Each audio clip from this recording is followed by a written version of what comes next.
Good day, viewers. Welcome to the channel. My name is Gil, and today we're going to be taking a look at my fish room with my gracious host, Jeff. Jeff. Wrong, mate. I'm Gil. Oh, we did go live. Oh, no. What are we doing? Hello. How you doing, Gil? Good, mate. Good. How are you? Doing great. I got a little carried away there. I was so excited about having you here. I was like, yeah. Wonderful. No, it's good. We've been talking about being on the show for almost a couple of years, and we're finally here. Yes. All good things are worth the wait. It's really nice. Yep. Let's go ahead and say hello to everybody in the chat right quick. We're going to start out at the top. We have Steve from London. Hello, Steve. Good to see you. Hello, Governor. We have Fishion Tanktits. Hello, Fishion. So good to see you. And thank you so very much for becoming a member. You are very much I appreciate that very much, and it really surprised me when I came on here to look. Thank you. We have Kel. Hello, Kel. Very nice to meet you. I don't think I've seen you before. Possibly not. He's a really dodgy guy that lives down the road from me. Oh, does he? Oh, so okay. Don't believe anything he puts on here. Okay. Well, welcome, mate. Good to see you. We have my very good friend also, Sweet Acres Koi. This is Christine. I'm not sure if you know her or not, but she's wonderful. Yeah. Absolutely wonderful. And I stream with her from time to time when I'm lucky. Also, let's see here now. I'm going down. And here we go, she says. We have Tommy from Texas, my Texas brother. And just north of there in Kansas, we have M&C Aquatics. Hello, Mike. And then up north, we have Stubbs. Hello, Chris Stubbs. So good to see you. Australia's favorite Canadian. Our favorite Canadian, you bet. Oh, by the way, one thing I forgot to do with the intro, Gil, that we were talking about earlier. I was supposed to start like this. Blocking my mug with this mug, and then I have this one. So basically, I have a lot of coffee to drink. So I'm very happy about that. I have my Stubbs. I have my Gil's Fish Room. I don't have any room for more. I have more cups, but I don't have room for them right now. These are taking up all this. Perfect for me. So, we have Ed's Picking Up Cichlids. Another great channel. He's a really great fish breeder. I'm not sure if how many people know him, but the moderators, feel free to drop any links in the chat for people. Did you like that, Christine, when I did the impersonation? I was a little bit nervous. I don't know how it sounded this time, Gil. How was it? Oh, it was pretty good. Not too bad. I thought you were in the room next to me. Okay. Yeah, I love the Australian dialect, though. I always have.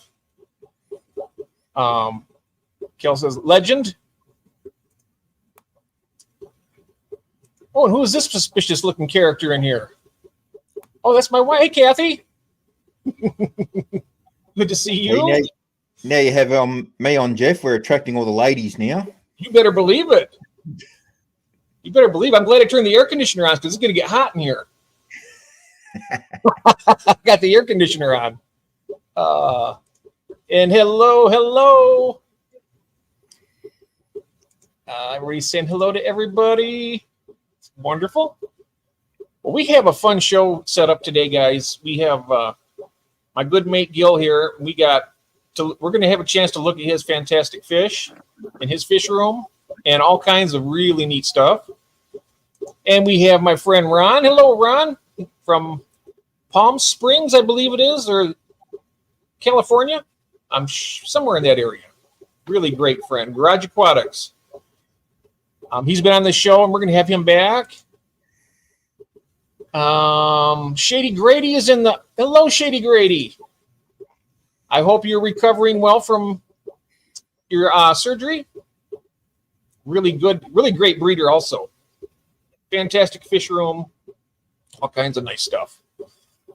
And then we have this character here. Oh, there you are. 5:30 a.m. I tell you what, that's impressive. I'd have a hard time with it. Red Laser is in the house. Hello, Gord. Hey, good. One of my fantastic managing moderators, along with Christine, Monster Fish Gal, and I have one more. I'm trying to remember the name, but it'll come to me. Twisted Koi, hello, my cupcake. How you doing? We have Vince. So good to see you.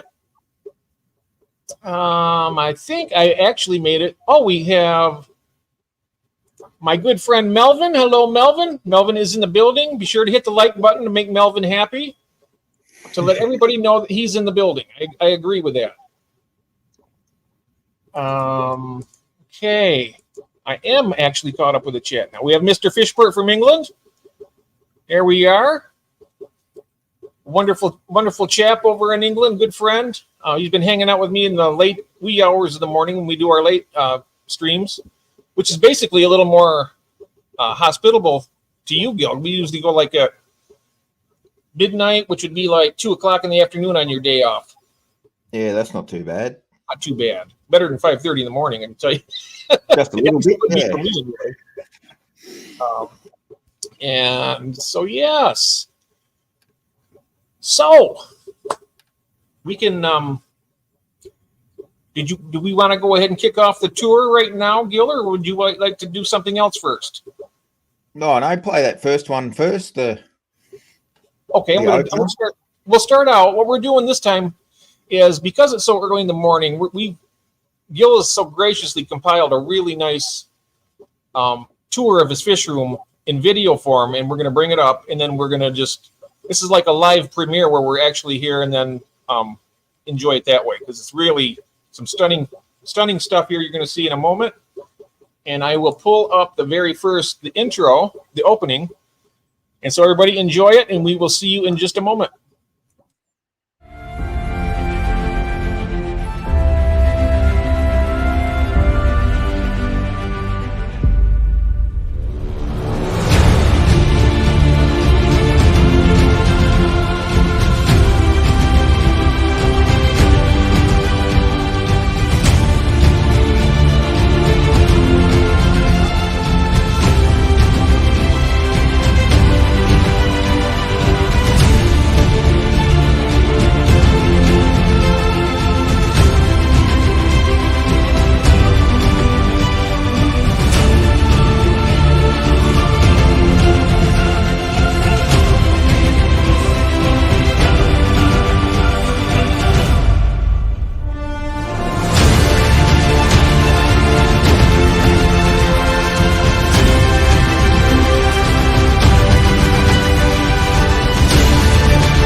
Oh, wow. That was magnificent. I love that. Jeff. I love that tank to death. I tell you what. Now that is 250-gallon tank. Yep, it's 8 feet by 2 feet, and it's 28 inches deep. So yeah, 250 gallons or 1,000 liters for the rest of the world, Jeff. Wow, that is amazing. Very amazing. That's a bit. I'd love to have. That's like the dream tank I want to get. I think over here we can get a 240 about. It's 8 feet by 2 feet by 2 feet. Yep. So that's 4 inches deeper yet. And I love the South American cichlids, especially those albino hecalites you got. Yeah, they're beautiful. Yep, love them. They're just very. Oh, Christine's saying it's not long enough, not long enough. Well, we have more. We have more videos coming up. Also, that's just the entry of it. And a good way to get it kicked off. So far, we're getting everybody's loving it. What a tease! Christine said, "What a tease you are, Gil." Yes, indeed. I'd like to make more videos about that tank, but it's so hard to video that tank because there's a white kitchen directly opposite it. So I get so much reflection, and if I try and film it at night, I'll get all the glare off the substrate and off those hecali and stuff. Yeah, it's a pain to film that tank. Yeah, but you did a great job with it. It really looks fantastic. Yeah, thank you. Absolutely. So we got that kick. We have Pepperland Creek Aquatics. Hello, welcome. We may run through the whole series again by the time more people start coming in, because I have a feeling there will be a few more coming in. We can always run it again if we need to. So I'm not sure if anybody had missed the first one, but we'll go through and just try keeping up with the chat here a little bit. You can try putting a curtain up behind you, Steve. Yeah, well, I do that. That's how I film it. I have a stand made up and I hang a black sheet, but then the windows beside it, I need to cover all of that, and then it makes it really dark, and then I might as well film at night time. There's a perfect time in the afternoon where there's not too much sun, but there's still enough sun, if that makes sense. It does. And Ed says, I miss my breeding group of albino hecali. I sold them off when I redid my fish room. Makes me want them back. Mine were in a 265 gallon. Oh, beautiful. Nice. Yeah, they are beautiful fish. Absolutely. Oh, we have life around the Koi pond is here. Hello, Vince. Looking fabulous, mate.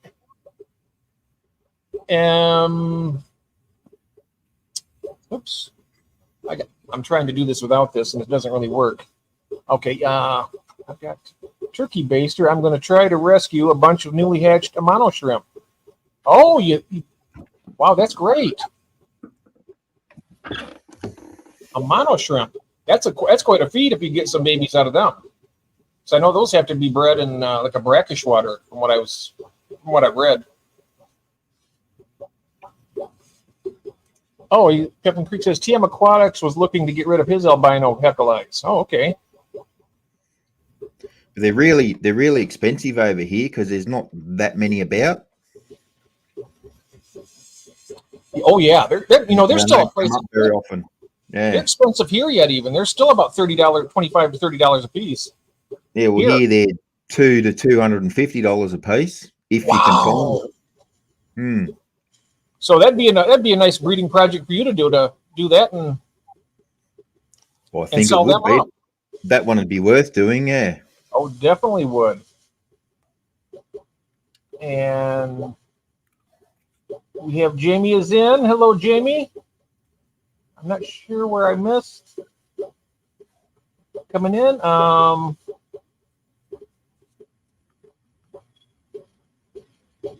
There we are. Okay. Okay. We have a question here. Do they mature at channel for fish? Oh. Okay. We also had a question from someone, I can't remember who, about breeding the Geophagus. Well, yeah, I'm going to go right back up here. That was picking up cichlids. Yep, we'll cover that a bit later. We've got some footage and some. Oh yeah, we have some really great footage of that Gil's going to be actually uploading from where he's at to us, and it is absolutely fantastic. Oh, I can't wait! I forgot about that. Oh my. It's got to be rough for you this morning with me. I'm so wound up, and you're just first crack of morning for you. Yeah, I haven't woken up yet. I'm on autopilot. Okay, by the time I get done with it, you're going to be wide awake. Yeah, hopefully. Yeah. Oh, okay. If you're all caught up, we'll go ahead and start the on to the. You want to go on to the next one, Gil? Yep. Okay. There we are. So we're going now to number 1. Here we go. Thanks, Jeff. And g'day viewers, and welcome to my fish room tour, which doesn't actually start in the fish room. Start first with my 250-gallon South American tank, which is out in the dining room. I had to put it in the wall. It's the only place in the house that I could actually fit it. So let's have a look. The tank is 8 feet by 2 feet by 28 inches tall. Contains all South American cichlids, mostly geos, severums, some heckelii, and also a few bristlenose and king tiger plecos. And the wood for this tank is just all eucalyptus. It's a root ball I cut up outside and just some sticks from dead trees. And also very quickly, out in the lounge room until the fish room's finished. Got this tank, and it's just let to go because I'm going to try and breed some more angels in here, and this way we'll have lots of infusoria and stuff to feed the fry. It'll be right to go. And this one over here, well, we might leave that for another video, eh? Nice. Very, very nice. We had some people picked up on the shirt, the one that I missed earlier when we were. I mean, my favorite shirt. Oh yeah. Yes, it is. I reckon. I love it.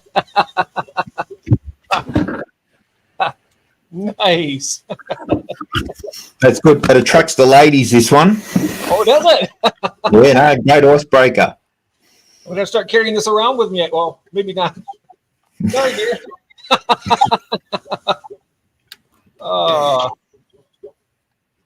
I like it too. When I see, I was like, he walked in and I couldn't really see it. I wasn't using this when we first started doing this, putting it together, and I didn't really notice it. And then he said, "Did you notice something about the shirt?" And I was like, so I picked it up. Then I looked. I'm like, oh my god.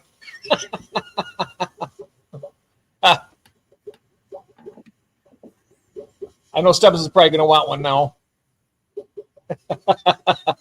Well, maybe between us we can open a merch store, Jeff. Make some money out of it. You know, I might do that, and I'll split it with you. Yeah, we'll get your face on T-shirts, mugs, caps, mouse pads, children's toys, you name it. Lunch boxes. That'd be good.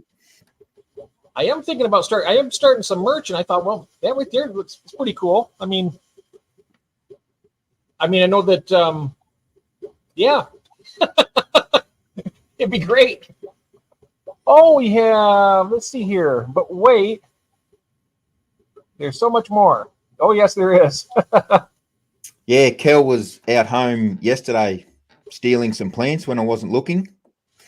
Oh, was he? Oh, yeah? Yeah. Yeah, we swapped some shrimp a few weeks ago. That's how I know Kel. Nice. Yeah, it's good. What kind of shrimp did you get? Oh, he had a sort of mishmash of all different things. So they're in a grow out tank, and I'll pick out anything that'll suit mine. But all my stuff, I'm trying to line breed it. Like, that's a plan for the future. I've got the steel out the backyard. I've just got to get the welder out and build some racks. And so when I have my little shrimp tanks in, I'll cull them out properly and breed a proper line. That's the plan anyway. Excellent. I love trading fish and shrimp and stuff with people. You know, it's just fun. Yeah. Especially when all the way out here in the boonies where we live, that it's nice to know people that have the same interest. Yeah. Mm-hmm. All right, shall we move on to part 2? We can do that, definitely. Just making sure we're caught up here with everybody. There's Mr. Fishburne says it's halftime and I'm back. All right, we'll go on now to part 2. Here we go. I'm just going to find it here. Excuse me one moment. Here it is, right up top. Here we go, part 2.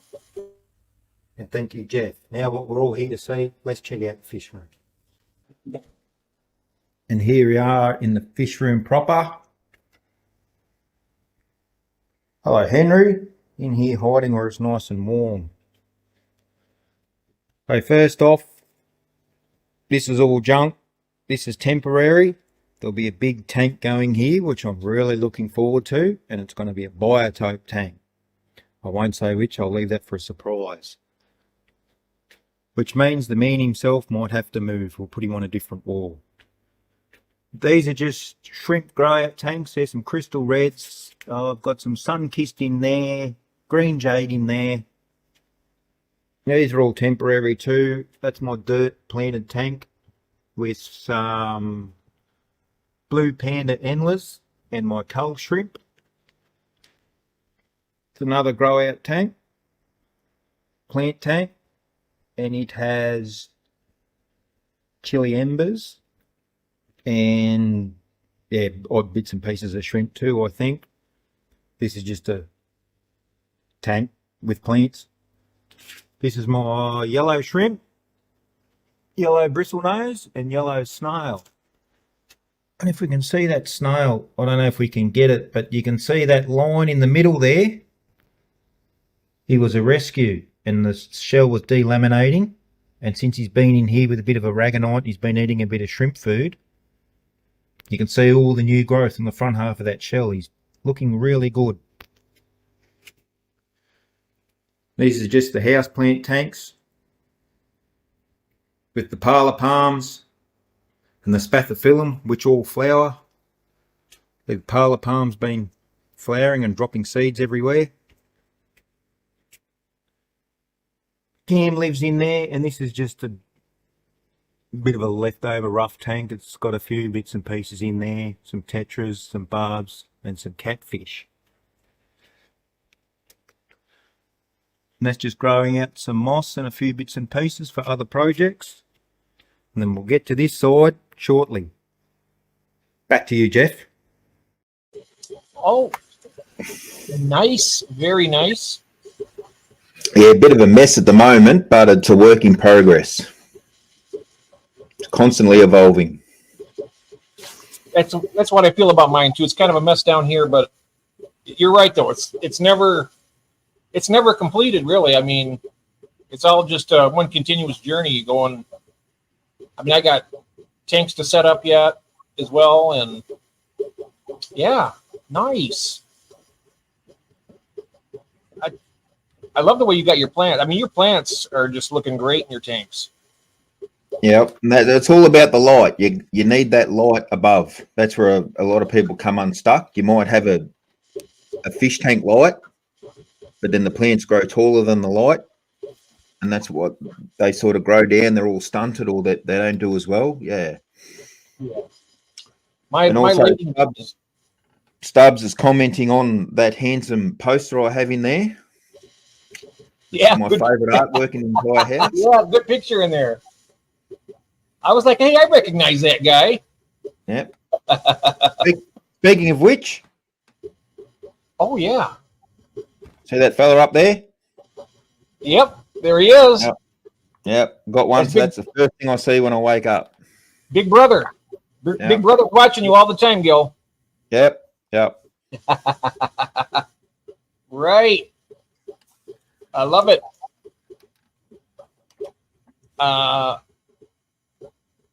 It looks like a jungle in that tank with the plants on top. Yes. It does look. That's Melvin. And it's the best way to have house plants because you never forget to water them. Every time I've had plants out in the house, they've all died because I've been away at work for a week and forgot all about them, and I come home and they're dead. But this way, beautiful. They never miss a watering. Or feed them too. I mean, get them all the food too. We don't have to really give them anything really. No, that's right. Yeah. They're all set. They're all set to go from the minute they hit that water. Yep. Excellent. Nice job, Gil. Melvin, wonderful. Really, really good stuff. I'm going to check and see what we have here now. We can go on to number 3. Yep. And pull that up, guys. So enjoy this one. And here we go. Thank you, Jeff. Now we'll start with the top row of the rack, and this is my little planted tank. It's what's this one? 2 feet by 18 inches by 18 inches, which is 32 gallons for you, Jeff, and 120 litres for the rest of the world. Currently working on a build video for this one. I just want to get it all nice and pretty just for the end parts. And the stocking is, I have some dwarf Siamese rasboras, which funnily enough a few years ago they'd actually thought they were extinct, and then they found them in 2 small areas, and now they're starting to be bred up, so they're not all that common, but I managed to snag a few, and I think they're gorgeous. And I've also got some Bloody Mary shrimp in here as well.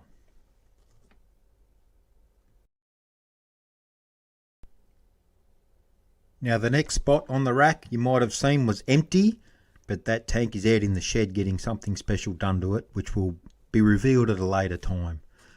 But this one, this is my experiment plenum tank. It's a 5-inch deep substrate of kitty litter, which is meant to aid anoxic filtration and mean no nitrates, but I haven't really mucked around with it. It's just, up until now, it's been a grow out tank, but I plan on rescaping it and using it for a breeding project in the very near future.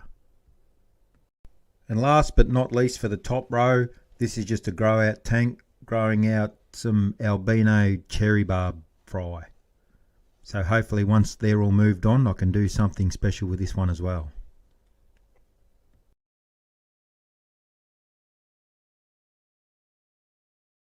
Down to the bottom rack, and this is my Geophagus grow out tank. If you saw my breeding project videos for breeding the Geophagus brachybranchus, these are the fry all grown up. They're all about 1 inch to 1.5 inches long and just about ready to find new homes. And also I think I have about 6 or 7 L201s, which are snowball or Orinoco angel plecos, which are just gorgeous, and that's hopefully a breeding project for when they get a little bit older. Well, that's it for this installment, but there's one more planted tank to come, so make sure you stick around for that.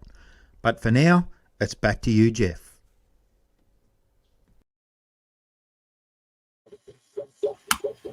Oh, that was awesome. I got a question about the kitty litter tank. Is that all kitty litter for the substrate? Yeah, there's a under gravel filter in there, and it's kitty litter, and there's a little bit of fine layer of fluorite, which is an iron source, and that's for anoxic filtration. That Dr. Kevin Novak, he's got 100 videos on it, and it's all about having water moving really slowly through it, and then you get anoxic bacteria, which takes its oxygen off the nitrogen molecule. Sorry.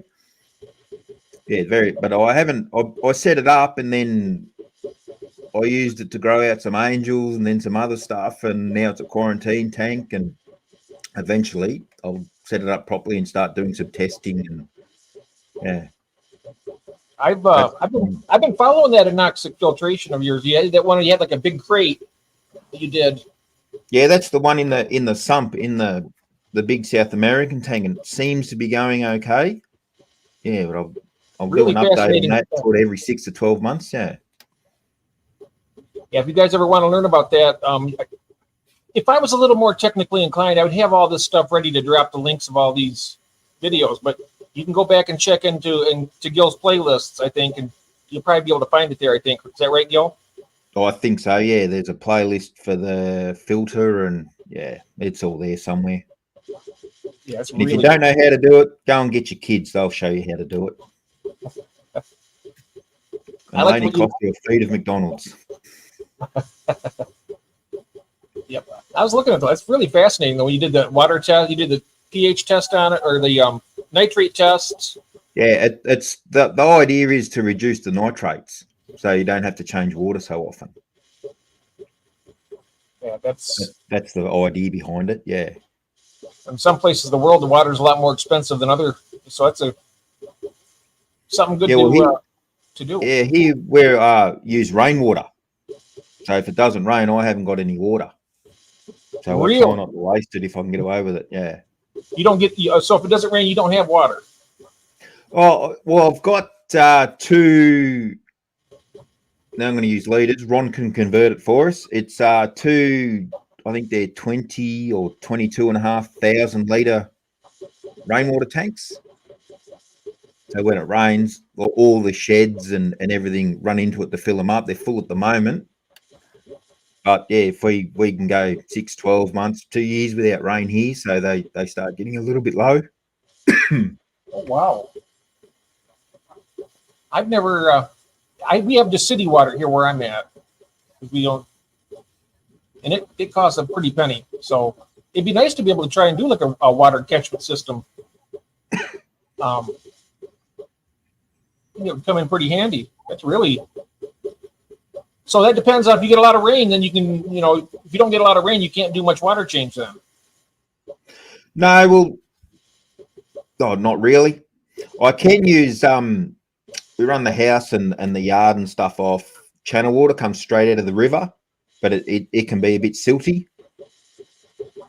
So yeah, if you use that water, your tank gets very cloudy. Yes. Yeah, Ron's worked it out, about 5,800 gallons. So I've got two of those. So at the moment it's full of water, so I'm going to be right for a while. Oh yeah. Yeah, you're not in no danger yet. No. Because we have a terrible drought or something coming up. Hopefully that's not the case. Yeah, well, we do have them here quite often, so. Let's go up to the comments here. We had a lot of comments during the clips. Started out with Melvin there. He's talking about, looks like a river stream on a road. That one was really, yes, definitely. I used kitty litter for my tank back in 2020. He's Kel said, or no, it's Melvin. Oh, I didn't know you used kitty litter. Okay. Nice breeding projects. Yep. And then we have Ron. In some cases, doesn't know how many gallons the tank here is, and measure inches, height, and divided number by 231. That's the gallons. Oh, wow. And Peplin says, I tried a kitty litter tank once, but the turds kept floating. Okay. Oh, that was... And the cat doesn't really like it either. No. They get kind of wet, too, when they're trying to... That's funny. Let's see. Where'd it go? There it is. The same thing happened. Yeah. Elephant Brian. That's funny. 22,000 liters is about 5,800 gallons. Oh, wow. A lot. Okay. All right. So let's go ahead and go on to the next. We're on number 4 now. Yeah, which is the last. What's that? The last. This is the last tour video, I think. Yes. We have this one, and then there's also, we have another. Here we go with number 4, everyone. Enjoy, and we'll see you back here in a couple minutes. Okay, thank you, Jeff. Last on the list, but definitely by no means the least, is my planted flooded forest / Indonesian jungle / overgrown mess, whatever you want to call it. It is 240 litres, which makes it 64 or 5 gallons for our good friends over there in America. It's 4 feet long by 18 inches by 18 inches. And if you've seen the build video, yeah, it was a bit of a mammoth task to get this one going. Did a dry start, which I buggered up a little bit, ended up with a heap of algae, but here's where we are now. It's completely overgrown, so it does need a bit of a trim because I've been away. And the stocking is, we have some Ember Tetras and Prostellas. Also some, what have we got? Some Otocinclus, some Pygmy Cories, and one true Siamese algae eater, which is pretty cool because they all look similar, but they're all different size. And we've got some blue cherry shrimp in there as well. Well, that's it, viewers. Thanks for joining me in my fish room. I'm happy to answer any questions. So now it's back to you, Jeff, in the studio. You know, that right there has got to be my favorite tank that you have right now at the moment. I mean, they're all great, but I think that's my favorite. Yeah, well, I gave it a trim on the weekend, so it's looking a lot better now than what it is in that video. But yeah, it's nice. It's been a real learning experience, that one. What I can grow and what I can't grow, and the battle with the algae. But hopefully, slowly getting on top of it. Look great to me, and those ember tetras in there really popped. I love the Pristella. Pristella tetras are one of my favorites too. And they're really underrated. A lot of people don't like them, but I think they're gorgeous and they're tough as old boots. They're great. I love the Pristellas. Yeah. Mm. I love the black dorsal fin spot. They really pop to me, and when they're in there, they're moving around. And that little bit of yellow, it's the only yellow in the tank, and you notice it as they move around. Yeah. Really nice accents on those. Yeah. Let's see here. We have comments in here. There we are. Impressive. Great tank, Gil. And it is. I think that is my favorite one right now. We have Garage Aquatics. That tank is spectacular. And Christine is in agreement. Oh, yeah, that is my favorite tank. Woohoo. It is. I think that's I love them all. I love the 250. I love all the tanks, but that one, I remember when we did the premiere on that was just incredible. I mean, I was watching that, I was like drooling. It was so nice. Really great tank there. Yeah, the video doesn't do that. I mean, if we were there in person to see it, I know but I tell you what, if it gets any better than that, I might not be able to take it. I'll be honest with you. I loved it just on the film there. And Greg says it's amazing tank. This is 3G. And Tommy, that's stunning. Yes, it is. And Gord, an underwater aquatic forest. Stunning. Just run through. I love this one. It looks like a forest of Ender. All you need is Wookiees, Ewoks, and an Imperial base. Yeah, there you go. I love the Pristella Tetras. I have them back in 2015. Oh, yeah. They have the X-ray type. They have different colors of them now, of the Pristellas. And Chris is saying, I absolutely love that one. Oh, yeah, me too. You know, that's the kind of tank you could just sit and just stare at it for hours on end, honestly, if you have the time. Well, I've just loaded up hopefully I think a video after I trimmed it. Oh, nice.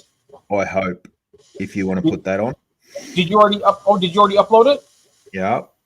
Oh, good. You might need to delete some of the other ones to make room, perhaps. I'm not sure. Oh, I could do that. Yeah, I can do that, definitely.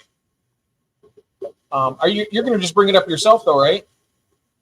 It's sitting there waiting for you to do it. Oh, you can do it. I can. If you want me to go ahead and take some of those out, I can. But I don't think I have to really. Let me go ahead and I'll just move some of those. Okay, there's that one. Thank you, Jeff. Now we'll start with the top row. I hit the wrong button there. There we go. Just making room. And I don't want to. We have one more. We'll save that for the last, though. We have the one that So, okay, we're all set then. Gil, whenever you're ready for that one. Oh, you got it right there already? Oh, you're ahead of me. All right, here we go, guys. I'm all over these. Here we are. Add it to. Great. Yeah, that's it. I gave it a bit of a trim on the weekend, so you can actually see the fish in there. It was getting a little bit overgrown. Oh, yeah. So I've had the Hygrophila pinnifordia. It was really big and thrown out heaps of runners. So I pulled a lot of that out. And the Goin repens was growing up. Some of it was sort of 2 or 3 inches tall. So I've trimmed all that down to make it spread. and just gave everything a general tidy up. And some of that Cameroon moss is spreading out on those trunks where I'm trying to get it to cover the trunk. But yes, it's still a work in progress. That is very cool.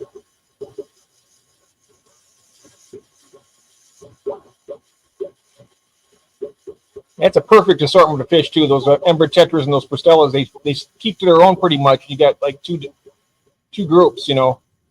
Yeah, well, that was the thinking behind it. Yeah.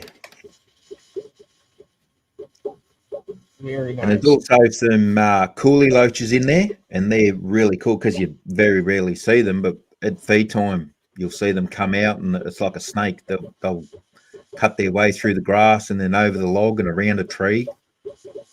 Yeah, very cool. Yes. Now, the ground cover you got there, is that dwarf hair grass, or what is that you're?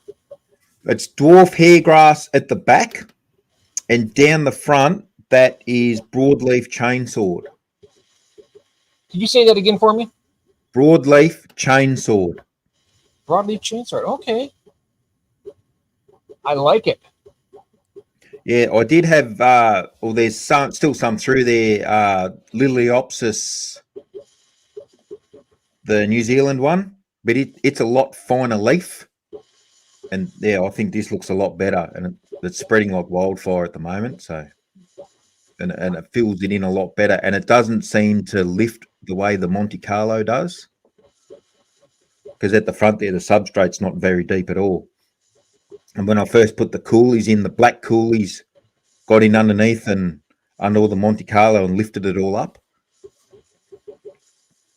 But yeah, anyway, that's that one. Beautiful. I agree there with Peplin Creek Aquatics. Wow, just wow. Isn't that something though? And there's also with the premiere also it shows him from the very beginning. And this is started with the dry star, which I found that to be really fascinating just in itself.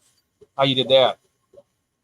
Yeah, well, that was a learning experience. I learned not to use fish tank water in a dry start because all it did was grow a bunch of algae.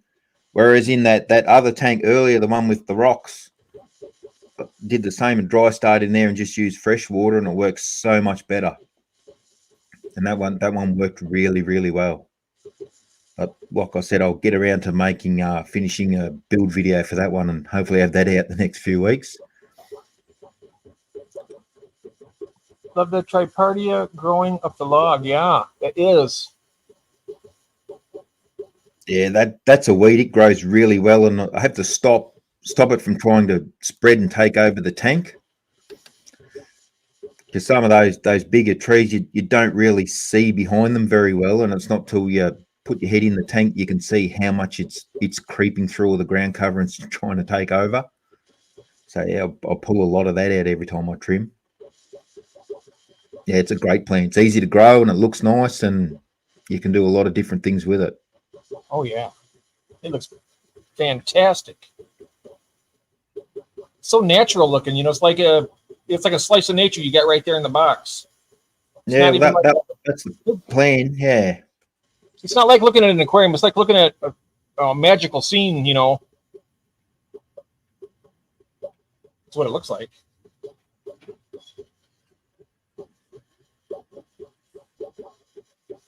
Very, very nice. Right. Does anyone have any questions? Do you want to get onto the geo breeding, Jeff? Or yeah, let's see if anybody has any questions about anything that they've seen so far. We still have a bit more to go yet on our presentations. If anybody has any questions about the tanks you've seen so far, you can ask Gil and see what happens with that. That and then let's see. Nah, nobody cares. Nope, no questions there. So we'll go ahead and go on to the next. Oh, wait a minute. Here's this. We have a question here. What's on your substrate growing? Oh, that was the Go ahead, At Del. the front, it's broadleaf chainsawed, and then towards the back, it's dwarf mini hairgrass, which is Eleocharis blenheim. I did have Monte Carlo and HC Cuba in there, but it's slowly being taken over by the grasses, which I like because I've got the Monte Carlo in the other tank. So Every time we say the broadleaf chainsword, yeah, I love that stuff. I can never remember the name of some of those plants, but set by sight. yeah. Mm-hmm. And hello, Charlotte, welcome.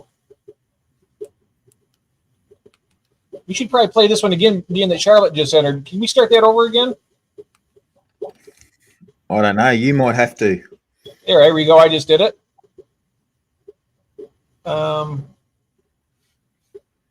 Yeah, there it goes.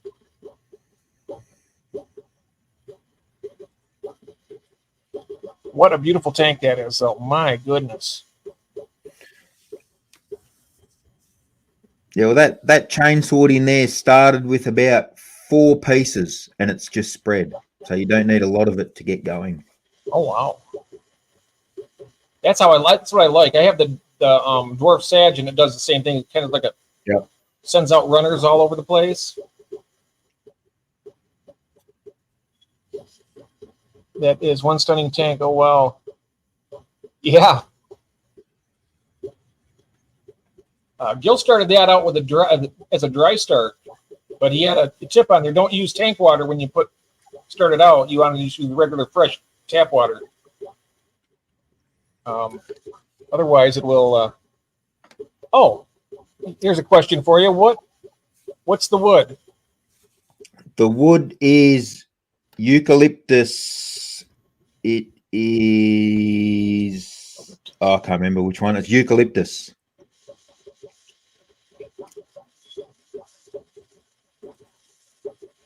Which is it's a tree that I had on the block and it fell over a few years ago, so it was all nice and dry when I used it. And yeah, it's fine, yeah. Gil rattled them off in Latin. No common names out there in the scrub.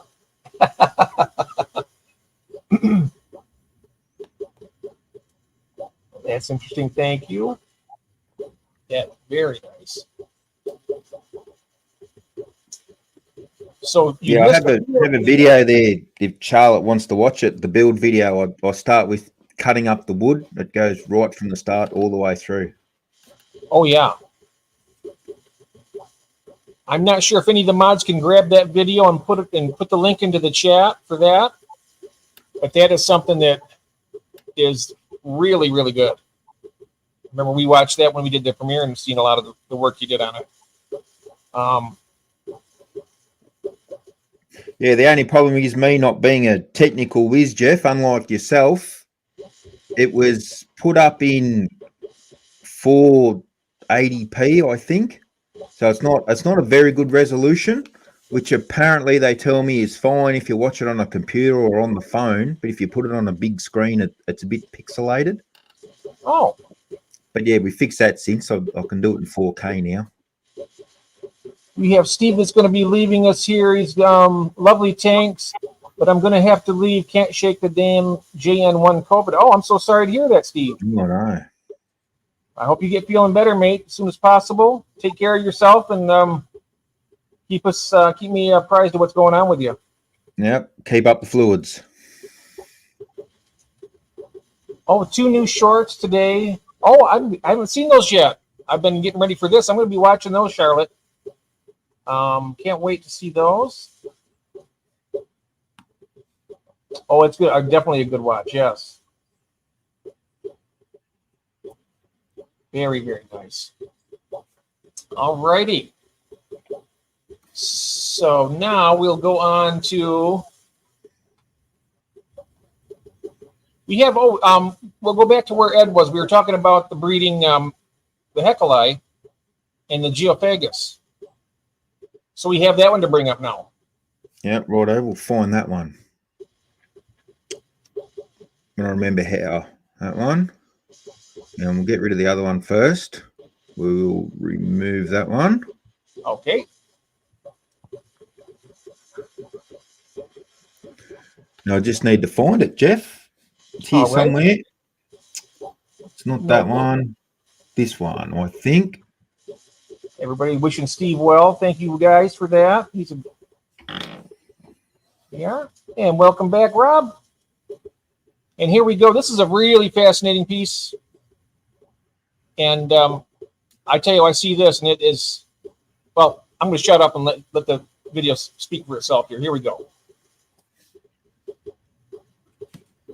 Yeah, that's the fry when they were very little. And we'll show in the next clip. The best thing about breeding geophagus is the way they look after the fry. If there's any danger or at night time, the parents will take the fry back into their mouths, and they do that for the first couple of weeks at least till the fry get too big.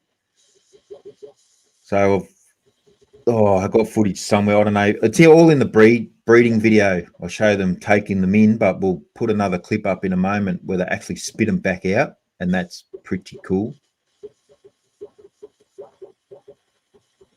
But yeah, they're the best parents, best breeding behavior of any fish, I think. Yeah, they're really cool.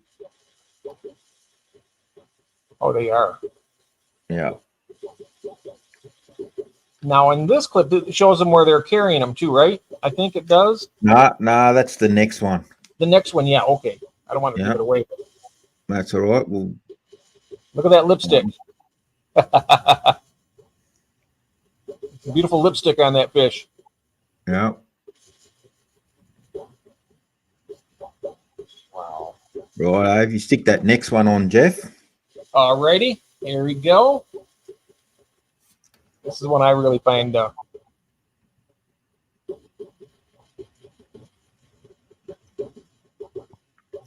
yeah, mum and dad will both take the fry in, and when they're very small, because they lay the eggs on a rock, and once they're wrigglers, mum or dad will take them in the mouth to brood them.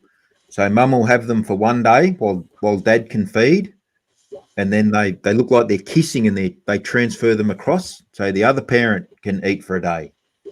I think that's just amazing. oh yeah. And then a sort of week or so later, you might be lucky to see some little fry. Look at those eyes. They're so beautiful. Yeah, these are gorgeous. And these ones, they have I don't know, you might catch it. They have a black throat. And when they're in breeding mode, the black throat gets really, really dark.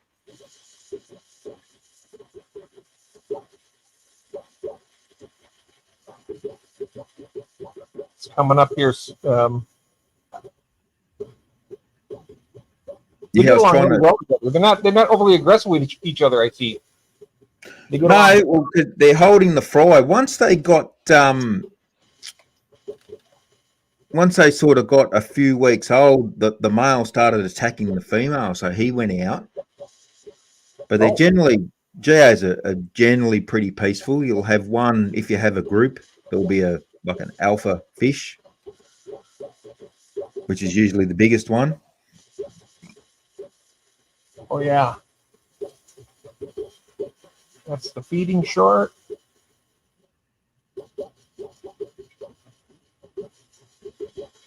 I'll keep my eyeglass handy here so I don't miss it.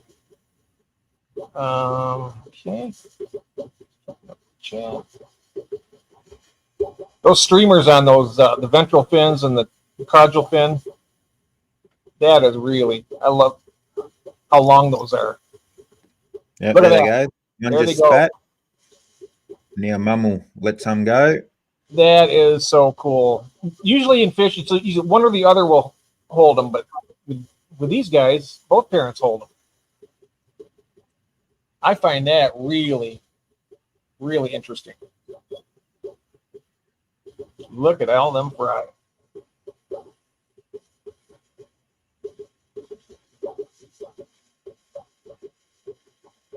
I love the eyes on those fish, Gil. Look at those eyes.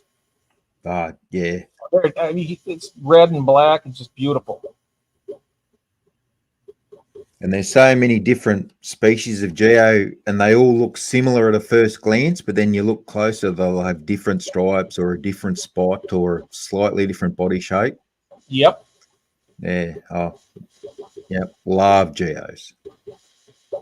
Me too. In the other tank, I also have some wine Millerai.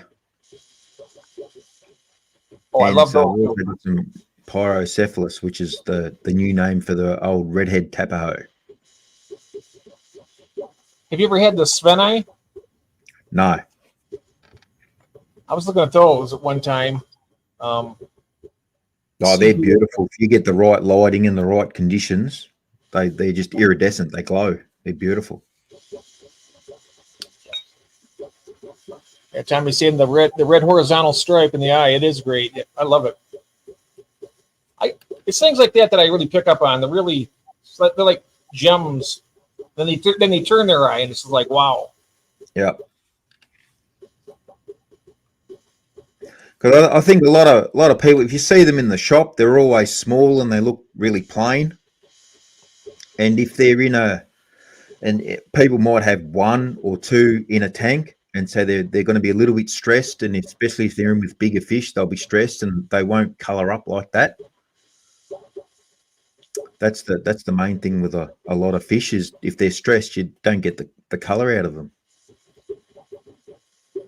Yeah, in a tank like that, they have plenty of room in there, so they probably have very little stress in something like that.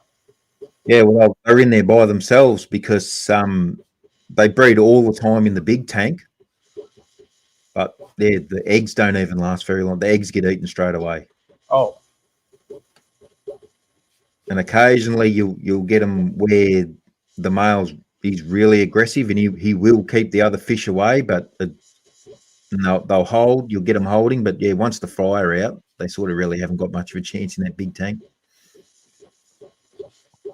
And when you're raising your fry up, what do you do with them? Do you sell them, or how do you? Yeah, I've sold a few. I really only do it. I bred these ones because someone wanted some. Mate down in Melbourne wanted some, so and I'll keep a few for myself. Yeah. And I've sold a few locally. Oh, there's a shop down in Adelaide that are keen to get some when they get a little bit bigger. Nice. That's what I love about it. You can enjoy the hobby, then you can also share them with other people, make a little bit of money on the help support the hobby a little bit. Yep. That's what I've been doing with my fish. Except some of the Malawis I have a hard time moving around, but my live bearers I do pretty well. They breed. I'm breeding them all the time. They're just breeding crazily, so I can sell them pretty easy. Let's see here. Sexing by looking at the protruding sex organ. Yep, that's how you do it. And if you watch the breeding video, actually, this is what we'll do, Jeff. We'll put another one up. And this one, if I can find it, it's very old footage in the big tank, so it's a bit dark. And this is what they look like when they spawn on the rock. All right, here we go. Wow. Yeah, well, that's right. The females, yeah, it's more of a triangle. It's a lot wider and bigger. But that's the footage I used in the breeding video. So I pause it and put the arrow to it to show you what you're looking at. But you'll know when they're starting. They'll clear an area. They'll dig a pit. They'll clean off a rock. That's when you know they're ready, and they'll start defending the area. That's when you know they're just about ready to breed. Mm-hmm. Kind of like when, I've never kept angels, but I know the angels will clean the cone off real well before they start laying their eggs. They'll just continually clean it. Nice. Yep. TK Tropicals. Nice. All right.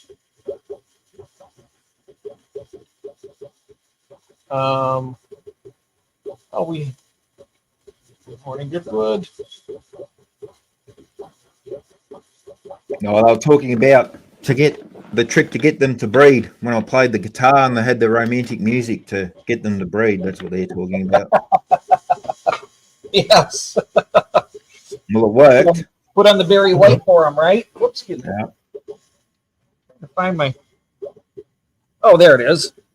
I was looking for my my chamois because every now and then glasses cannot see out of these. It gets steamy down here. It's so warm. Yep. There we go. Much better. I can see better now.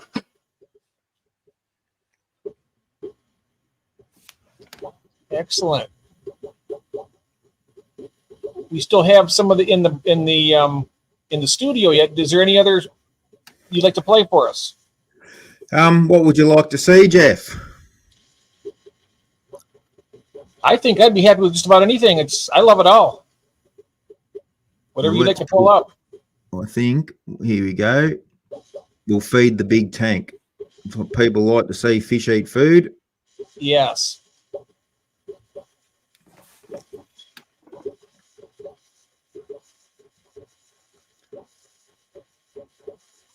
And people that they all say how gentle and things angels are. You watch those two angels trying to kill each other.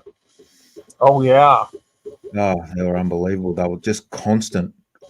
But They can the be right. tank's funny. The angels only attack other angels. The Severums only fight with other Severums, and the Geos fight with other Geos. There wasn't much interspecies violence, really, which is funny. Yep, the conspecific aggression. Yep. Yeah. Look at that. Yeah. If they look alike, they fight alike. Yep.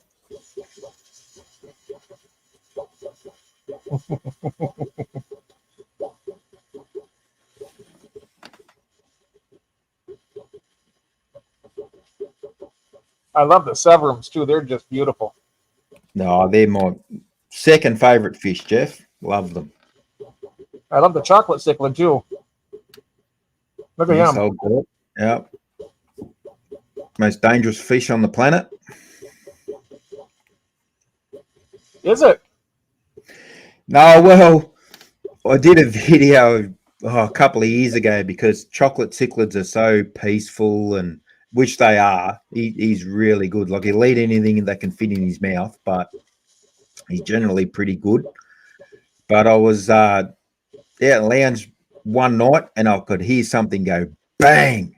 So I've rushed out and think, what was that noise? And I've looked around and then I hear bang again. It sounded like a banging on glass.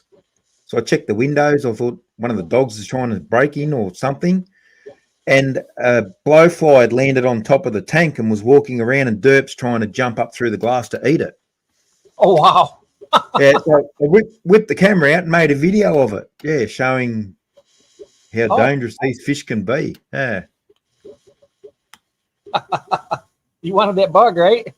Yep. He hit that glass hard, very hard. Or I could hear it on the other side of the house. So I've seen them kept with Oscars and other South Americans. They seem to get along great together. oh yeah, they're not territorial or anything. Yeah. Nope. Something you don't see. It's not as prevalent as you see a lot of Oscars and a lot of tanks, but you don't see many chocolate cichlids really. Not as much as they should be because they're really beautiful. Check them out there. Oh, very nice. Yeah, that's looking good.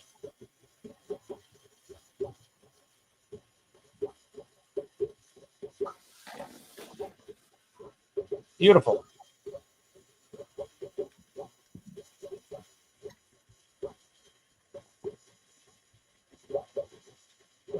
Alrighty.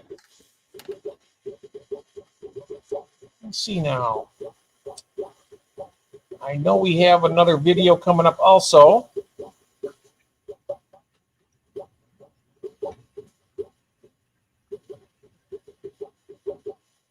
There we are.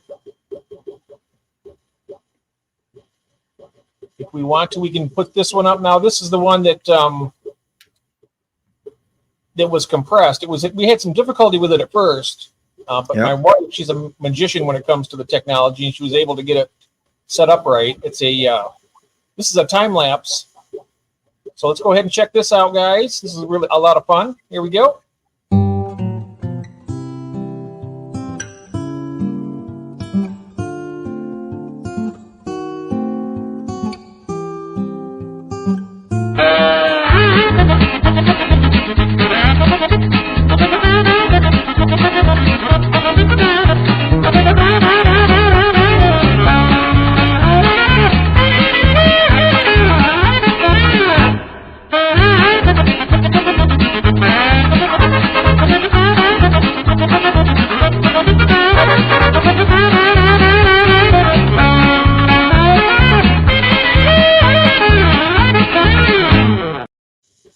Yes. Didn't take long at all. I love it. There was no waste there. No, it disappeared very quickly. I throw in my pleco tank, my bristlenose pleco tanks, I'll throw in 3 or 4 algae wafers, and they're gone within about an hour. Yep. It doesn't take long. Oh, we have Discus North here. Welcome in there, Discus North. Good to see you. I'm not sure when you came in. I might have missed you a little bit earlier. Absolutely beautiful aquarium, yes.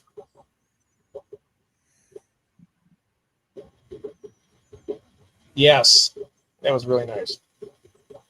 Loves Benny Hill. Let's see here. Ron is saying, Pygmy Chorus, how many do you reckon you've got in there? I think about 10 or a dozen. I think. That's what I started with. There might be a couple more. I saw some very, very small ones in there, so they've bred in there somewhere. I managed to hide the eggs, so everything else didn't eat it. Yeah. Yeah, they colony breed. They don't predate on their eggs, or at least no, they don't. No, but there's a lot of other stuff in there that will. Yeah. So that's something I might be interested in trying to breed and have their own separate little tank. You know, I could probably do them in a 10-gallon even. Yep. Get a little breeding colony. Put a few rocks in the bottom. Away you go. Yep. Oh, let's see here. Oh, my dear Lord. My wife was changing, so I started chasing her around like a madman. And then that song started. Perfect timing. Tommy. Oh, my goodness.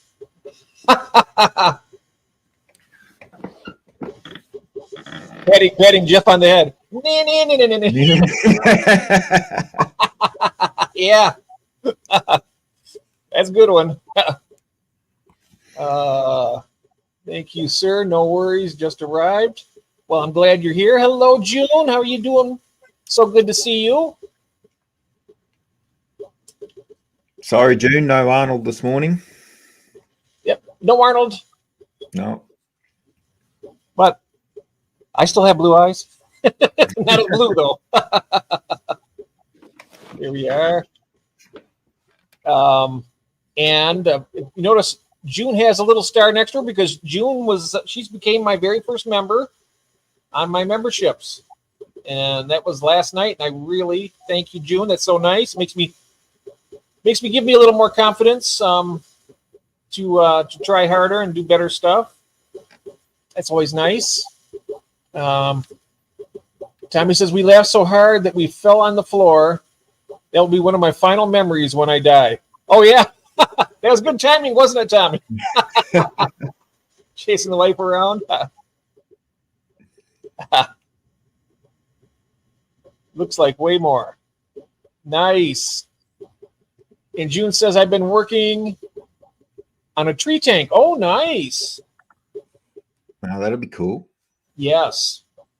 I like how you got the eucalyptus.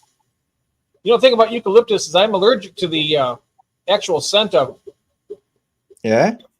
eucalyptus. If the it's oil. outside. But then inside of a tank, I wouldn't have any problem with it. Yeah. It's just Yeah, once it's dried out and all the oil's gone, you'll be okay. Yeah. Yep. You missed the bingo? Yeah, I haven't done the bingo. I think you should start doing the bingo again, June. You do the bingo and I'll come play it on your channel. Everybody's saying hello. Let's see here. Yeah, that was funny though. I can picture Tommy chasing his wife around, and then all of a sudden that music starting up. Yeah, that'd be hilarious. Yeah, that is just too funny. And Rob is here. I'm here listening, Jeff. Thank you, mate. I appreciate that. We do have another live stream coming up this week. This is like a double one this week. We have Friday also with Mr. Fishbert, and he'll be doing a tour of his fish room as well. What is this here? Arnold's 2-stone lighter today. Oh, is he? Oh, yeah. Right. Here's a question. I don't know what wood can go in tanks. I just use the fake wood. But there's a lot of different types of wood. Mopani.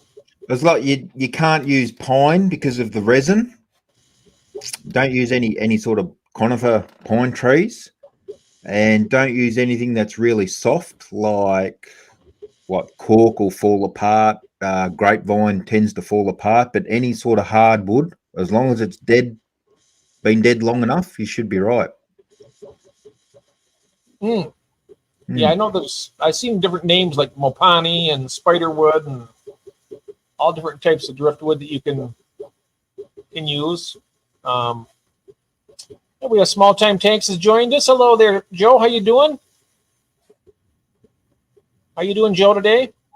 Hello, June. How are you doing? And are the Corys and Super Red Plecos? Melvin's asking. Doing good? Great. That's the way. Excellent. Stream elements popped up. Okay. Very nice. Caught up. Have you got some mail there, Jeff? What's that? Do you have some mail there to open? Yes, I do. In fact, I need to run up and grab that. I'll be back in just a moment. Well, we'll put something else on the watch while you're gone. All right. You go right ahead, mate, and I will be back in just a moment. Be right back. Okay. I knew I was forgetting something, Gil, and that was it. Yep. So I've loaded it up, but because Jeff is gone, I can't turn it on. So you're stuck with me, viewers. But any questions, fire away. I probably won't know, but if I do, I'll tell you. Mystery Stars have been crashing my blue dream tank. Lesson learned.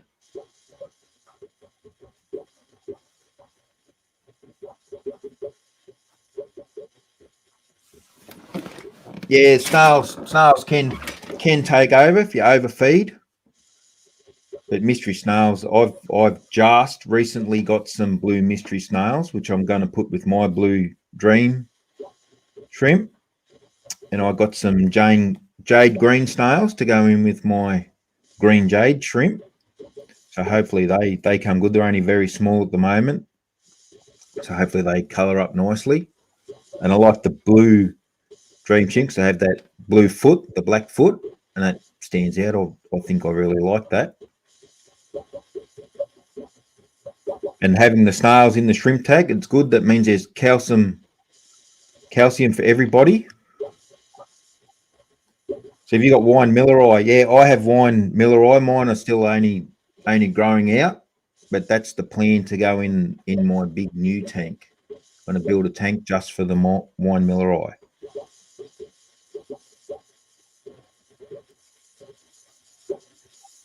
Yeah, I've had mystery snails just completely take over a tank before. It does look pretty cool. Put a piece of zucchini in the bottom and stand back and just watch what happens. That's very cool. Yeah, Ron, that's how I do it. I've got some. I went to the op shop or the charity shop where people donate stuff, and I bought a bunch of old forks for 10 cents each, and then bent the ends over so you can hang them off the side of the tank. Yeah, put a bit of zucchini on, and I just change it over every morning. That's a really good way to get rid of those bladder snails. After all that, Jeff, you forgot to put the video on. Oh, I did. I'm so sorry. Let's go ahead and do that real quick, and then we'll do the unpackaging. Here we go. G'day viewers. YouTube contains a plethora of fish feeding videos. Everything from feeding tiny fry with an eyedropper right up to those testosterone-filled aquarists competing to see whose piranhas can eat the largest furry animal. But here at GV Aquariums Australia, we prefer a more refined aquarium experience. So sit back, relax and enjoy the classiest fish feeding video on YouTube.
How was that, mate?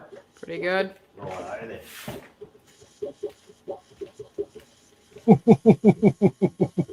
Yeah, I remember that. Yeah, that was done with a really old phone, so the footage was pretty ordinary, but Oh, I thought it was great. Let's see here. I end up with snails in every non-Oscar tank. Ah. Those Oscars will eat them up, won't they? Let's see here. Just checking out here. See if me. I've been dropping them in every tank, trying to get a bunch. Talking about the snails. yeah, get rid of bladder snails. Oh yeah. And Kel's asking about using cuttlefish for calcium for the shrimp and the snails. I think the cheapest way to get out of it is eggshells. Hmm. The next time you make scrambled eggs, dry the shells out and you scrape that bit of liner out the inside, and you can bake them in the oven if you want to dry them right out, and then just crush that up. And if you haven't got eggs, go to like a farm supply place or somewhere that where you get chicken feed, and get a bag of shell grit and just put a scoop of that in. That's the cheapest way out of it. Yep. What I did is I got some crushed coral and I'll put that in. Yeah, I've got a ragonite in mine. Yeah. Yeah. Of course, it's more expensive to do it that way, but True. but yeah, I don't need enough eggs to really make up that much. Really. Probably should though. They're good. Let's see here. Just checking out. You got another Food Dreams. I'm way behind in the chat. I don't know how many streams I've done only wearing underwear. Okay, Tommy. Too much information. TMI.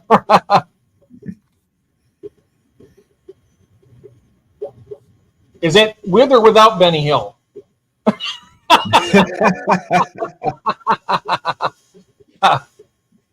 Let's see here. How much percentage water change do you do on most of your tanks? We have a question. Yeah, it depends. My grow out tanks, like that Geo Fry tank, I do 50% twice a week, just because they're growing and they're producing hormones and stuff, and there's bit more food going in.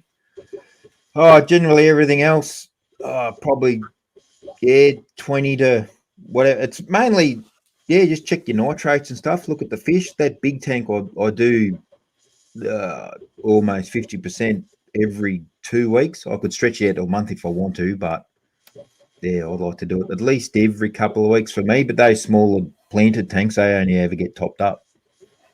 Don't change water ever in them. And we have our answer from Tommy here. He says, with Benny Hill from now on. Okay. Oh, yeah. And you'll have to wear the garters and suspenders and stockings and all that underneath now. Be proper Benny Hill. Right. And June says, I do 50 to 75% water changes every week or so. The Oscars hate it. Yeah, they'll kind of sulk a little bit, won't they? I remember when I had my Oscars, I did my water changes. They got really, almost like they got depressed, and they would just kind of lay down at the bottom a little bit. And they'd come out of it, though, pretty quick. But they're moody fish. Oscars are real moody. I had one when I got home. If I didn't go and say hello to him first, he'd sulk down the bottom and you'd think he was dead. Oh, it's a bit of a drama queen, that one. Yeah. So much personality, though. Small time tanks says, I'm doing 2 tanks when I get off work, probably 50 to 75% myself. June says, I love the sulking. Yeah, well, it's personality, isn't it? Yeah, they got a lot of personality. Hmm. She does have more than just only Oscars. She's got other fish too. She's got stingrays now, and then she also has other fish, angels and whatnot. I think I'm not sure, June, what all you have, but she has over 100 Oscars. Yeah, that's unbelievable, isn't it? I mean, that's a lot of Oscars. But she's got lots of different types. She has the lemon Oscars. She's got the I'm not sure how to pronounce it, the wild type, the Majoki. Something like that. I can never pronounce it. But like the albino red tigers, all that stuff. Really nice. But anyway, I ran upstairs. I had a parcel that arrived yesterday just in time for the stream. So I'm going to go ahead and open it up right now. And as I see here, I see that it has come from Australia. So I wonder who that could be from. I think I know. I already know who it is. But let's go ahead and open it up here. If I can. Come on, open it up, Joe. Okay. Go. Other package here on the inside. First of all, we have a note. I'm going to pull that out and read it first. Good day, Jeff. I hope that this limited edition of Gil's Fish Room water change device will make life easier for you and your massive fish room. Gil. Okay, let's take a look at it now. I think I seen this in one of your videos too, and I was like, I think it really looks cool. Let's open this up. Oh, this will make it a lot easier. When I have put it on the tank, have the hose going up this way and down, I won't have to go around and use the clamp so much. I usually take a clamp around to the hose. This will make it really easy. It'll change your life. Paul from Fish Northwest, he rushed straight out and grabbed one. And you can always see his videos it's sitting on top of the tank. Yes. I got to do some water changes here in another day or so. I'm going to be... Oh, and it says here, custom made for Jeff P. Hey, look at that. I didn't notice that when I opened it up at first. There it is. Thank you, Gil, very much. Now, there's a video up there now, Jeff, for people that want more information about the water change device. If you click on that one, we'll have a quick word from our sponsors. All right, here we go, folks. Filling your fish tank, has this ever happened to you? Just got that siphon started and this happens? Tired of getting wet just from doing a water change? And you need a washing machine hose bracket. The washing machine hose bracket makes water changing a breeze. Simply insert your hose, then place over the top of your tank. Since I've been using a washing machine hose bracket, I no longer have been spilling water on the floor. Water changes are so much easier now. Thank you, washing machine hose bracket. The washing machine hose bracket is fully adjustable and slides away for easy storage. The washing machine hose bracket is the best thing I ever bought. No more struggling with those heavy buckets anymore. It really makes water changes less of a hassle. No more hoses falling out. No more struggling with those heavy buckets. The washing machine hose bracket will take the worry out of your weekly water changes. So rush out and pick up a washing machine hose bracket today. Or better yet, do one from Mom when she's not looking. Get your very own Colin from Aquatic approved washing machine hose bracket and change to a You Change Water today. Nice. I can't wait to try it now. Oh, I've got a couple of them. Yep. Particularly for filling that tank. We've all had the hose fall out and spray all over the room. Yes, that will. I've actually had, like I say, normally use, well, not particularly this one. I have a plastic one, but I use these clamps. Yep. And the only problem with these right here, these are really strong, so it'll actually pinch the hose too much, and so it's not really ideal. Yeah, and depending on the bracing on the tank and things, some tanks, if you've got a Euro brace, it won't go on. Yeah. Yeah. And the other ones I have are a little bit too weak, so I'll put them on there, and sometimes I'll start the water over in the sink, and it'll pop off, like it showed on there. Yep. So this is really going to come in handy. Well, I saw a video of a guy in Australia, and he was filling up his nice brand new tanks he's set up, and he had a brick holding the hose on top of the tank. So there was no way that was ever going to go wrong. Yes. Yeah, that's going to be nice. I can just put it right. Watch my sunfish try to bite it when I put it in, though. Here we go. Can I take a bite at it? I don't know if you can see that or not. Whoops. Turn it this way a little more. Yeah, he wants to check it out. Well, that will, who's there? Tommy saying go over Euro brace. I used one on my big tank, and it has an 80 mil, which is 3 and a bit inches, plus the thickness of the glass. So it's over 4 inches, and I use that on my big tank, and it fits over fine. Oh. Yeah, it's going to be nice. So I can just take it from this tank to this tank. I don't have to turn the water off. I just bring it right over because they're right next to each other. And that's why I have it along the center section here. I can just move it from each tank. And instead of having to, it's going to be so much easier. Instead of having to clamp it each time. Very nice. And what I like about this too is it has this. I mean, because I have the hose that I have has the brass piece at the end of it. And this will expand enough for it to fit through there. Yeah, yep. And I like, you can, because they're fully adjustable, as we saw in the advert, you can just adjust it to the height of the tank. So if you forget about it, when you walk off, you'll only drain so much of the tank.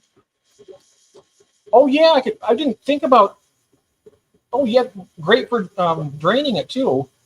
I was just thinking about filling them up. No, I use it to siphon as well. And that way you can adjust. Yeah. So I've been using buckets. You're right. I've been using buckets. When I do my water changes, I'll drain them into the buckets and carry the buckets over to the sink. But No, now I what can you do, use the hose and just turn the hose on until you take all the air out, and then pull the hose out and let it go in, oh in yeah. your sump or anything below the level. So that way you don't need buckets. Even better, yes. I never thought about using it for actually, pulling the water out, but that is brilliant. Wow. I'm going to be I'll do a video on this when I do it. Yep. You can show everyone how it works. Yes, I will. I'll do that. What a great idea. I didn't even think of that. I mean, I thought, well, it'd be great for when I'm filling the tanks up, I don't have to keep clamping it. But now for the actual siphoning of it, I can just do it down to, say, like, I want to do, like, I usually do about 30, maybe 40%, maybe 30% water change when I do it. About down to, let me see here, right about to here. I'll do this much. And then I can just have this down to a certain point with the hose. And just take it over I can even take it to the sump. I have a sump over here on the floor. Yep. I can And put just it into toss that. it into the sump. Yep. Nice. That is going to make my life a lot easier. Thank you so much, my friend. I appreciate it. Yes, trying to change the world one fish tank at a time. That's right. That's right. You just kind of helped me out a lot right there. I never even thought about doing it there. I thought, well, for filling it, yes, but I didn't really even consider it for draining the tank. That is really, I'm eager to start. Yeah, well, I made a video for someone, I can't even remember who it was, and I'll show how I do maintenance on my big tank, and I use it in there and it shows you how it all works. Yes. Do you have that video? Did you want to pull that one up? Well, let's have a look. See, I might be able to find it. If I have a look here, because I plugged the hard drive in, let's try and find that one. Oh, here's a great idea. Look at this. Silver Creek says someone needs to 3D print some that will fit over a Euro brace. No, that's what I was saying. That one will fit over Euro brace. So you don't need to make an extra one. Yeah. Yes, that will fit over a Euro brace. Yep. You see my big tank is Euro braced. Oh, yeah, look at this. Much cheaper than the Python hook. Yeah.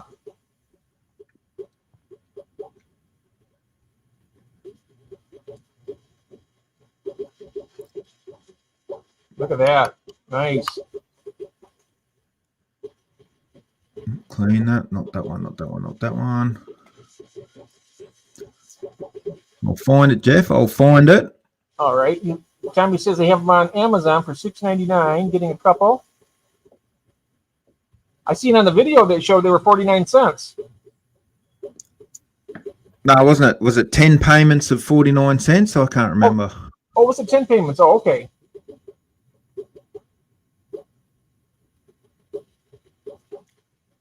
With the coupon if you have Prime. Okay. I have Prime.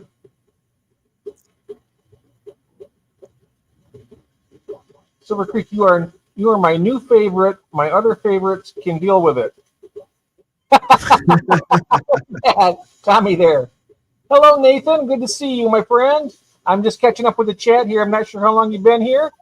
So good to see you. It says here, well, my fishy friends, well, today sucked. More is starting to give me issues. Hopefully, it just needs an oil change. New oil filter and spark plug. My mower's been dead on me already, Nathan, and I've had to actually pay to have my yard mowed.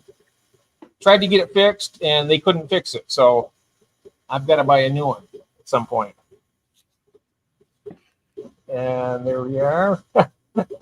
I love it when Christina laughs. Look at that. It's so cool. He was behind in chat. Gil already addressed that, Jeff. Oh, you did? Oh, yeah, I am way behind, aren't I? Yeah. I am. I'll see if I can catch up here. Cabby. Hello, Cabby. I can't find it, Jeff, but if you can do what you did the other day and then jump on my page and find it and play it from there, like you did with that cherry barb video. Yeah, let me do that. You reckon you could manage that one? Yeah, I'm gonna try and do that and see if we can find the cherry barb video. I'm not sure if somebody wants to go to the channel. I can try and do it. Hello, Jeff Kane. I'll be back in just one moment. I'm going to take myself off the camera while I look this up. You can still hear me, but I'm going to have to move the go down here. Pull up another frame on my laptop.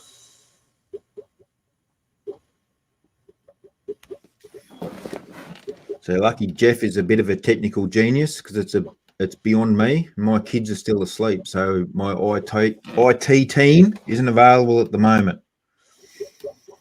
Let's see here. Here we go. Gil's fish room. I found it. There we are. Yeah. And now, and it's going to be way back at the breeding of the cherry barbs. Now look for the tank clean. Tank clean. Okay. And how long ago was that? So I'll know where to look here. I'm looking through the videos right now. I can't remember, Jeff. Okay, it was a while ago. I will find it. Anoxic. I will find. There it is. You got big fish that Anoxic filter. I think that's it. And it has Paul showing the.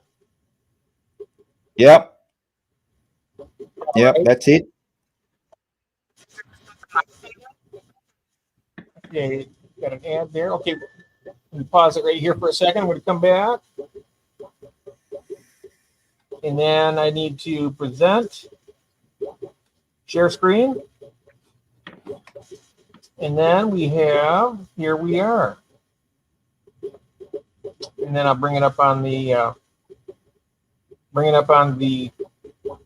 there we go. Now I'll come back over here and start it. No, that's not it.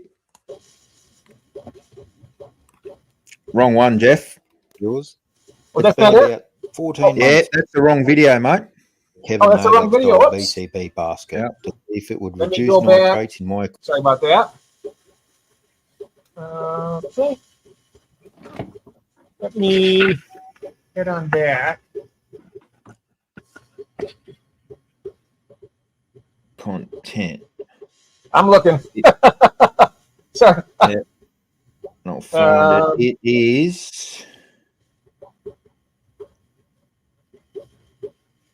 Let's have a look. See. It is not. That's not it. That's not it. That's not it. That's not it. It is. Oh, it's one year ago. 1 year ago. Okay. Yep, it's in between the fish room build #1 and the nitrate, comparing the nitrate tests.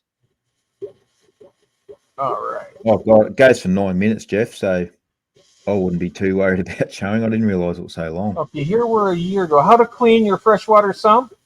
No, No, not that one. it was. Okay. It's the second one after that. Easy water change. Easy way to clean an aquarium. Yeah, that's it. That's it. Okay, here we go. Back.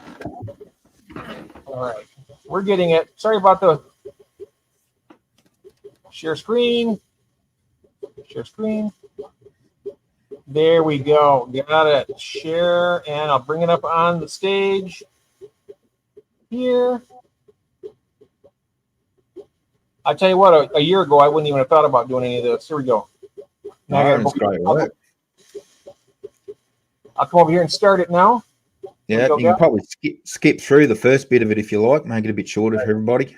Your request this time from Miss Shellos, who was asking to see how I change water because she's setting up a 200-litre tank and she wants a water change system where she doesn't have to carry all of those buckets.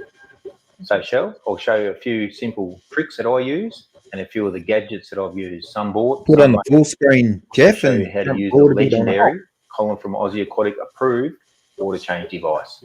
So stay tuned. Put it on full screen. GV Aquariums Australia. Is that better?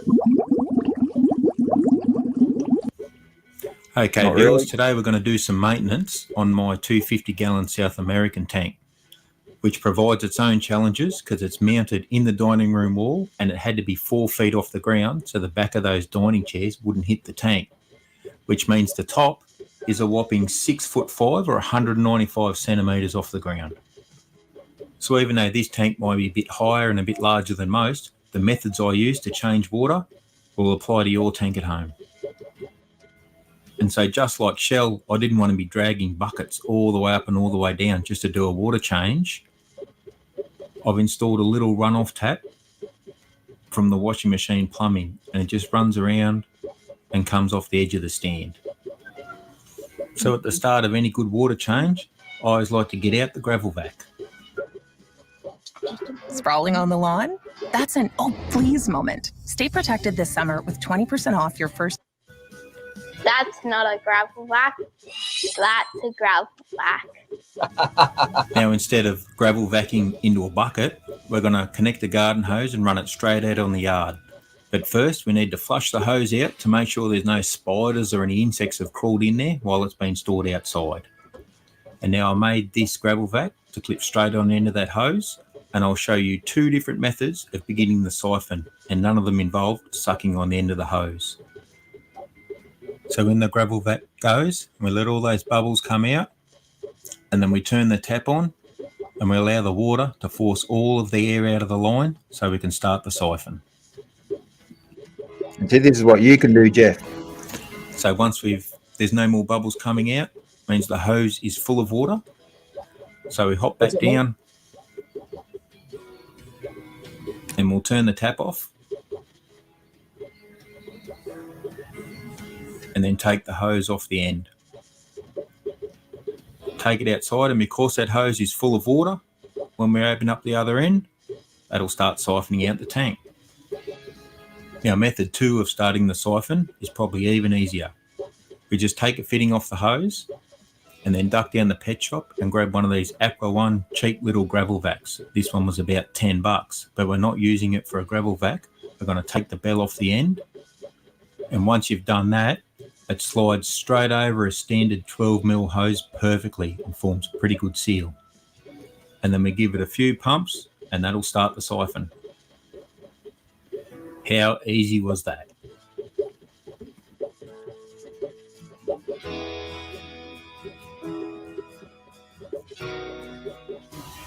Now we have water siphoning out the hose. We'll give the tank a quick gravel vac. I don't really need to do it because those geophagus stir everything up pretty well, but I try and get in the corners around the rocks and pick up any bristlenose poo left behind. Now that hose is draining the tank, and for a smaller tank it'd probably be enough, but for us I think we're going to need something a bit bigger, otherwise we'll be here all day. So it's time to pull out the world-renowned Colin from Aussie Aquatic approved water change device. This water changer fits on any size hose. Here I have an 18mm hose, which is bigger, which means it's going to flow out a lot faster. It can even fit on your standard gravel vac or your garden hose at home. So we pop that in the tank, and same as before, we're going to fill it up and then start the siphon. So there you go, Jeff. Then run the hose out and pour That's some of how I the do liquid that. gold onto the lawn. Beautiful. So now we've got that big hose draining the tank. She's going to drain pretty quick. So while that runs down, it's a good time to give the glass a bit of a clean. And for that, we need our glass cleaner. That's not a glass cleaner. That's a glass cleaner. That's right. How many more times do we have to do this? Probably stop Yes, it there, you guessed Jeff. it, viewers. Something Okay. bigger and better than the norm. All right. This is just a window We cleaning were just squeegee. talking about And doing this, it helps. the hose Oops. bracket. All right. There we go. All right. Pull my camera back on here. There we go. That was great. I love how he says, now that ain't a glass cleaner. This is a very nice. All right. So let's see here now. I'm probably a mile up ahead of now on my behind. Let's see here. There's been a big discussion about lawnmowers. Someone's lawnmower. carbon blocked or got an oil leak or something. Oh, yeah, that's right. I remember Nathan was talking about his lawnmower. Yeah. We have bottom of the chat with Mike B has joined us. We have Nathan has joined us. Dixon Designs. Hello, Juanita. Good to see you. And Magnus has put his head in there. And Magnus of Green Magnus. Machine. Hello, Magnus. Green Machine. There he is. And did you see his video of his open garden? Oh, I did. Yeah. Oh, mate. Oh, He's done a lot of work there, and he really looks beautiful there. I love that garden. Oh yeah. I couldn't keep up with it all. We have to do a tour of his place too. Hopefully, we can get him to do it. Let's see here. I run a Bad Boy Magnum 54 now. Okay. I'm not sure. Oh, that's a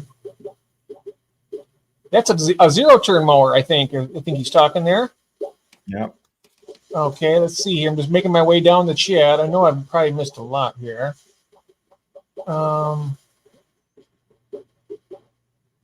Yeah, that's difficult when you're doing that. Give me some ideas. Instead of bending the hose to pinch it off, hose and a ball valve. Wow, that is a great idea. It is a great idea. It's gonna help my back out when I'm not able to carry buckets and whatnot. I'll just make it easier on me. It'll change your life, Jeff. Change my life, yes. It's gonna help a lot. And Stephen P. Hello, Stephen P. He says, gives me an idea. I should glue a bunch of melamine pads in a row on a squeegee. Oh, yeah. We have David. Elfish Tanks is here. Hello, David. I don't know if you've met Gil yet. He's a good mate from Australia. And David is a great guy here in the United States. And Gil was showing us his fish, or we did a video tour so far. I'm not sure what you've missed or not, but you can always go back to the replay and check it out. Got a lot of really great stuff in there. Let's see here. It takes me a while to catch up. I got David, Christine saying hello to Magnus, Juanita, zero turn. Okay.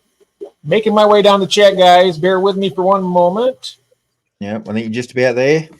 Thanks for the nice words. I can definitely join the panel one day, but it needs to be slightly earlier so I have sunlight. Oh, yeah, we can do it. I can work with whatever your schedule is, Magnus.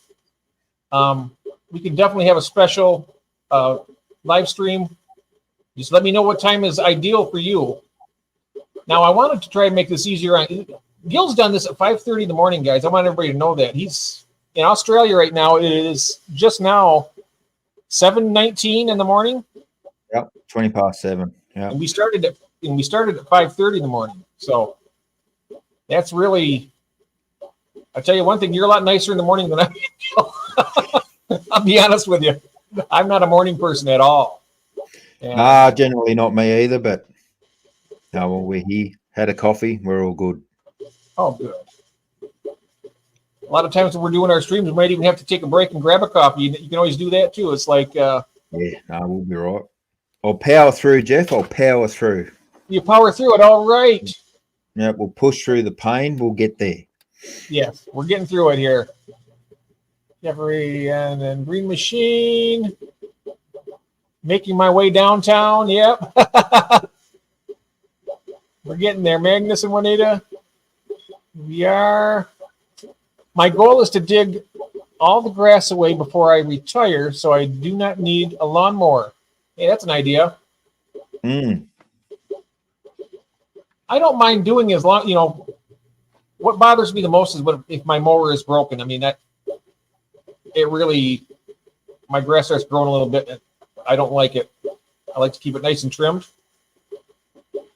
But luckily I have a service right now. They're basically mowing my yard almost for free, pretty much. They're giving me a really great deal on it. All right. So there's nothing wrong with that. Gravel yard, yes. Empire. I can attest to that. Yes, Kathy. Right. Good to see you, Stephen. Stephen P.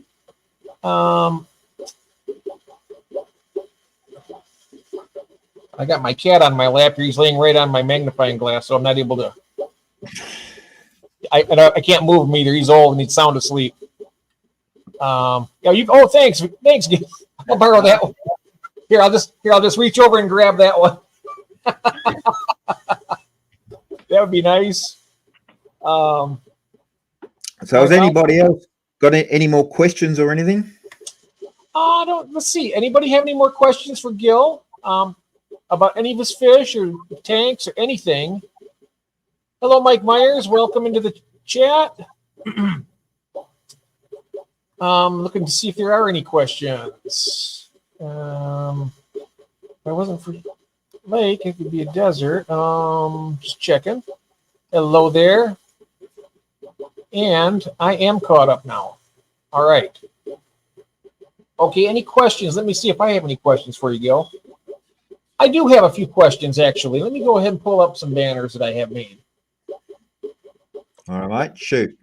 They're just some basic general questions. I usually have these for a lot of the guests that come on and everything, but it's kind of a question that everybody likes to ask is what brought you into the fish keeping hobby? My pop had a beautiful tank. It was like a community tank. So growing up, whenever I went to visit Pop, I'd just plonk myself in front of the tank.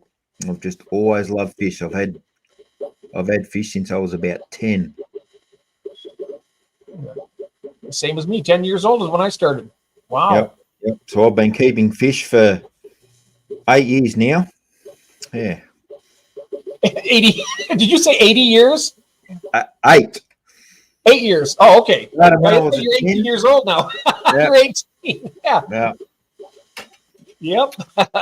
Yeah, I had a bit of a gap in the middle there when I moved out here in the sticks. I didn't have a tank for nearly 10 years, I think. But in the end, yeah, just put that one in the wall and picked up right where we left off.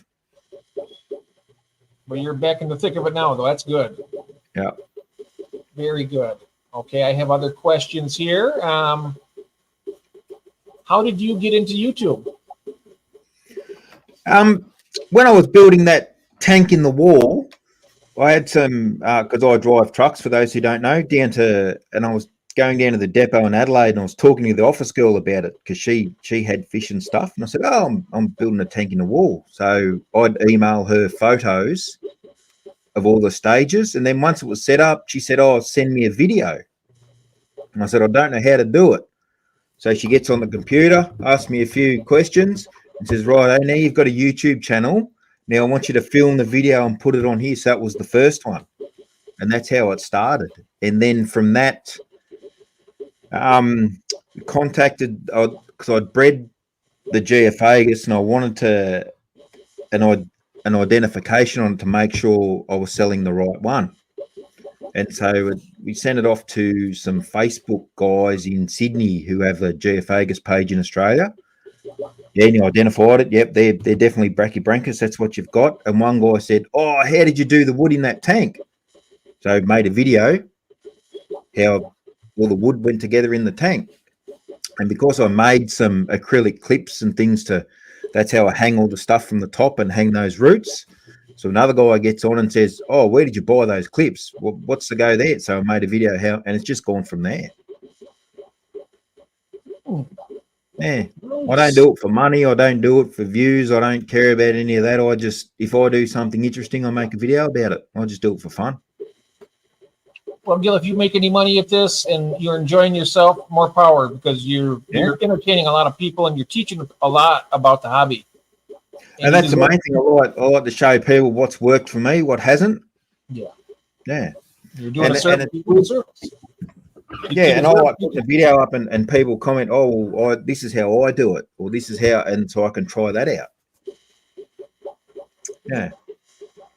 Yep. And I also did it for the chicks. Now that I'm famous, yeah. You're famous. You are famous. I do it for the chicks. The sky's the limit for you, as far as I can see. Yeah, but now I've got friends like yourself and all over the world. I talk to people now. It's great. Isn't it? It is great. Yeah. I absolutely love the community. You got and I love, and I'm not really good with technology, but I absolutely love being able to do this. You know, here we are. I'm in the United States. You're in Australia. Exactly 10,474 miles from my door to yours. Yep. We figured it out. Yep. That's a long ways away, and we're able to do this and share each other's stuff. You know, it's just a 14 hours difference in time too. So right here now it's 5:27 p.m. and it's 7:27 a.m. in Australia. That's mind-boggling in itself when you think about it. I mean, still daylight in both places though. And we still got daylight out, and you got daylight out, but well, I think my daylight's just starting. Just starting for you, yeah. And ours is just starting to go down. Our sun's starting to go down a little bit. Yep. See, Magnus is saying this hobby is all about learning things off each other. Absolutely. Yeah, that's right, Rob. That's what Rob is saying there. Yep, absolutely. Yep. That's the fun part of it, too. You know, you get meeting people, you learn different things. I've always said this. I think I say this on most every stream. I said there hasn't been a day go by that I haven't learned something. Or just little tricks, and you think, oh, geez, that'd be an easy way to do it. Oh, yeah. Little tidbits. Every single day, though, there's something different. If I could just remember them all, I'd be all set. Yeah, true. Or you see, you know, they'll all say, oh, this fish won't go with this fish, and then you watch a video and someone's doing it. Or like I've had I can't keep plants in with severums. Just it hasn't worked. But then someone sent me a video. Look at this guy, and he's got a tank full of val and stuff, and a dozen severums in it. So yeah, it's fascinating. It is. Yep. Yeah. Let's see here. We have a question. What kind of fish made you say never again, and why? Did you have any fish that you ever regretted getting? And yep, black coolie loaches. Really? Yep. I put some in my planted tank, that forest tank, righto. I'll load this one up, Jeff, and you can put that one on. So there's some striped ones and some black ones went in. Now the striped ones move around casually, and you'll see them, and then you won't see them, and it looks pretty cool. But the black ones, they've either stopped or they're absolutely flat out, and then they stop. And they got in underneath and they ripped up all the Monte Carlo and stuff because they were just crazy. So, yeah, probably wouldn't go black coolie loaches again. So, in other words, they just don't move around very much. You don't see them very often, right? No, the blacks you would. They'd be out all the time, but they were just too busy. They were just flat out. They were like a kid on sugar. Oh. Yeah, they were just absolutely flat out. Just too much action. Yep. That wouldn't bother me too much, depending on what kind of fish I had them in with. If they kind of stressed another fish out, otherwise, I wouldn't mind the activity that much. Yeah, we'll see the striped ones I've got in there. I love them because they move around slowly and stuff. But those black ones, they just get out and they just go nuts. You just go nuts all the time. Okay. Yeah, but maybe in a different setup. Yeah, look, they're a pretty cool looking little fish, but just for that one, they made too much of a mess. Okay, I didn't realize that. So I know a lot of people say that the coolie loaches, they're kind of rare to see. They only come out once in a great while. But mine come out at feed time. You might occasionally see them, but at feed time and they slowly work their way. Like they all hide in different parts of the tank. So you'll see one move over there and then disappear, and then another one come from the other side. And they're really, really cool little fish. But the black ones, they're just like they're on crack. They're crazy. Yet another fish. I've never had coolie loaches either, and all the time I've been in fish keeping. That's another one I want to get. I was actually looking at different types of coolie loaches, but now that I know about the black ones being so busy, but I might still try. I mean, who knows? We'll see what happens. No, that's it. Yeah. Oh, and Mr. Fishbert's agreeing black coolies are horrible fish. Ah, let's see here.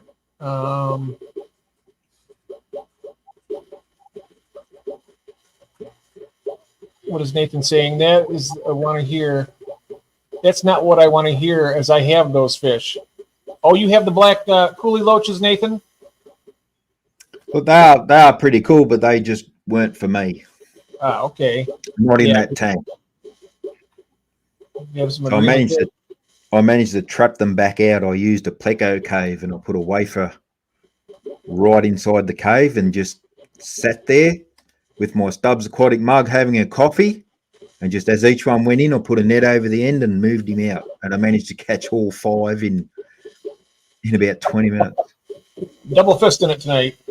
Yep. Mike Myers is asking a question. What was the biggest positive change in the hobby since you began? Biggest positive. Oh, I suppose LED lights. Yep, LED lights. That And was, the, that was a big plus, wasn't it? Yep. And I love most of my lights are all you can control on an app on the phone. Yeah, love it. I used to hate when they had the fluorescent ones and the ballast would go out. They were such a pain. What a pain they were. Yep. I remember that we had I remember having the old incandescent ones too, like the tubular lights you just twist in. I like those better than the fluorescent ones actually, but we definitely I'd say that and canister filters. Back when I started, canister filters weren't a thing. Oh, you like the canister filters too? I've liked the hang-on back ones myself. No, love the canister filter. They're quiet. They're out of the way. They're unobtrusive. Okay. And because they're pressurized, if they block up, all they do is slow down. They don't overflow and spill everywhere. And mainly because it's quiet. I don't like the noise. Of course, mind you, I haven't had a canister filter in an aquarium since probably 1980. And back then they weren't all that good, I don't think. I had an old Marine Land one. It was I think it was called a Magnum 220 or something like. It wasn't really easy. It was hard to get it to start. And it was a real pain to clean. It was terrible. Yep. But they have the new ones now, like the FX6s and all those that are. I've seen a lot of videos on them. People can take them right apart, clean them up, and it's kind of like a routine process, not difficult. Yep. Let's see here. I've got a few too, black coolies, clowns as well. Too much action for Serenity, Kel says about the black coolies. It is, yep. They were just too busy for that tank. And Mr. Fishbird agrees with Gil. It says LED lights for me too. Yes, they are definitely It's just changed. It's changed everything, I think. Yes. I'm trying to think if there's any other positive changes that. I think one of the big. And I suppose one that's not directly for fish, but I'd say the internet. That's what I was going to say just now. The internet has made a huge impact. Because you would have been like me back in the day, Jeff, on the push bike, down to the library to go and look at pictures of fish. Yep, exactly. That's exactly what I did. Yeah. Internet has been a godsend to the hobby. Let's see here. I see about every 2 weeks or so. See if they've been eating.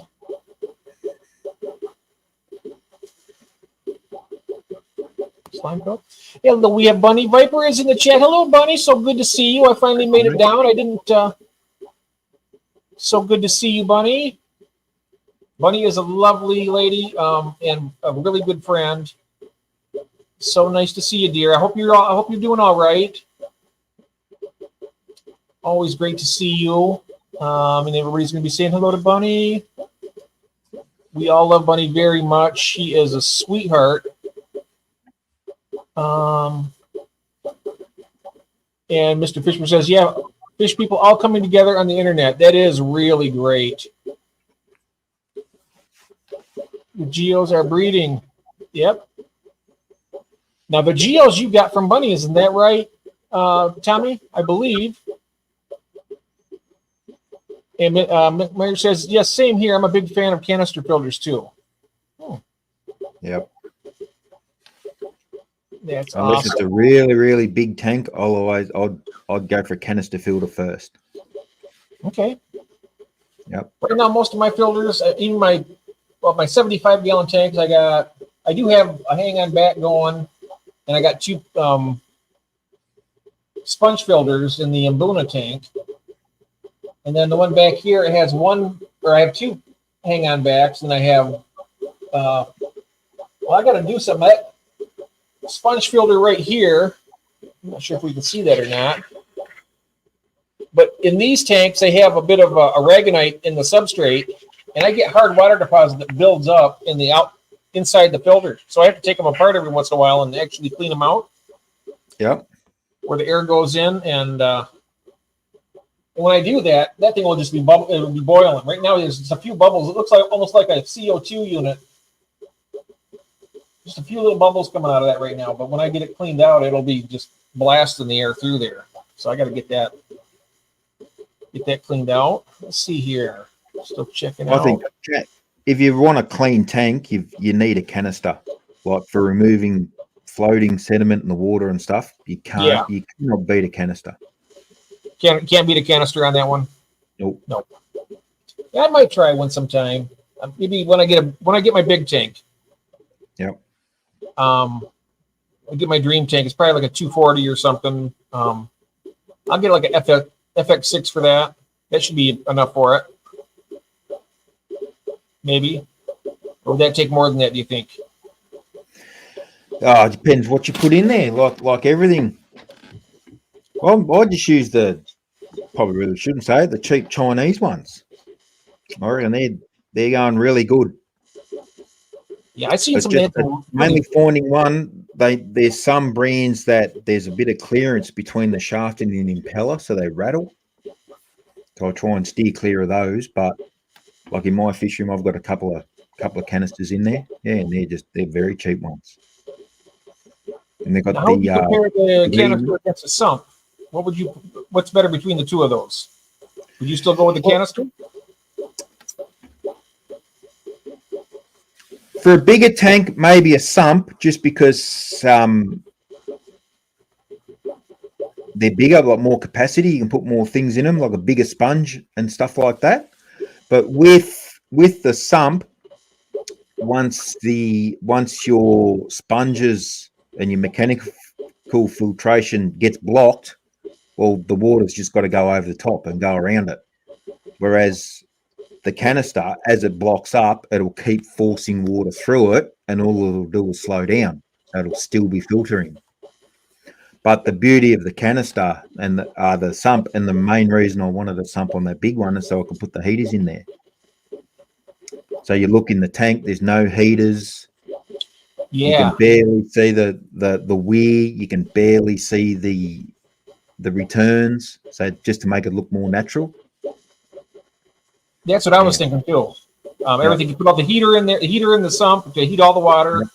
Yep. That's a great idea. I've seen some of the canisters, they actually have a area in some of the canisters now that you can put the heater inside them even. Yeah, I've seen that. I've never had one, but I've seen it. Yeah. They have those, and they also have how hard they are to replace. Oh yeah, I bet they would be. And they also have like the UV stick in there that they can have the UV to kill any type of. Yeah, mine have the UV in it. Yep. Yeah. A lot of interesting technologies come out since this hobby began for me. I tell you what. Yeah. Let's see here now. Hope everyone is well. Yes, indeed. I too. Let's see what Bunny is. Bunny Happy Fish Breed. They've been dancing around for a while. They were here. They didn't have ideal conditions either. I'm thrilled that they're so happy. Thank you so much. That's very nice. You're welcome and thank you. Raise some true beauties, Bunny.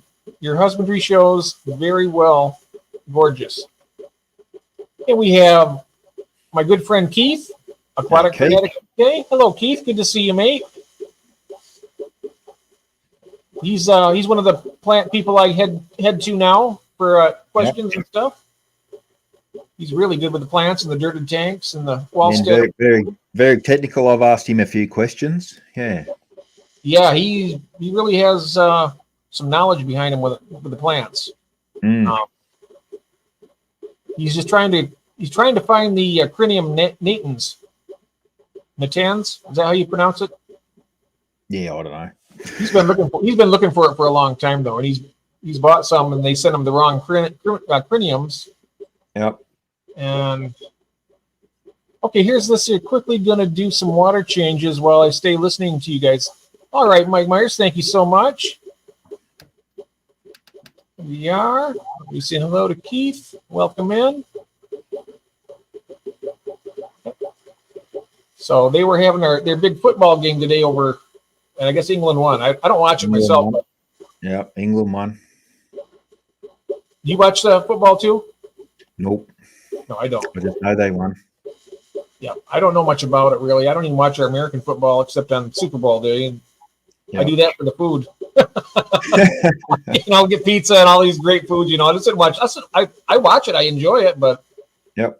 it's not something I'm so busy in the fish room a lot of the time. I don't really have a lot of time for sports to watch. Yeah. Yes.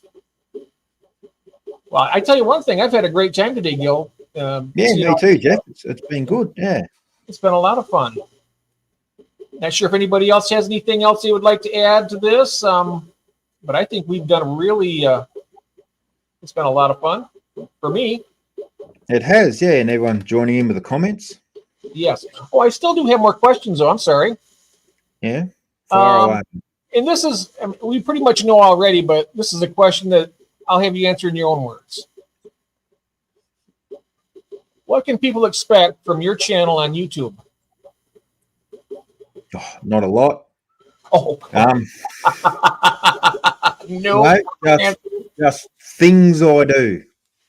It's just stuff that I do and things that I find interesting, and trying to share any tips that have worked for me.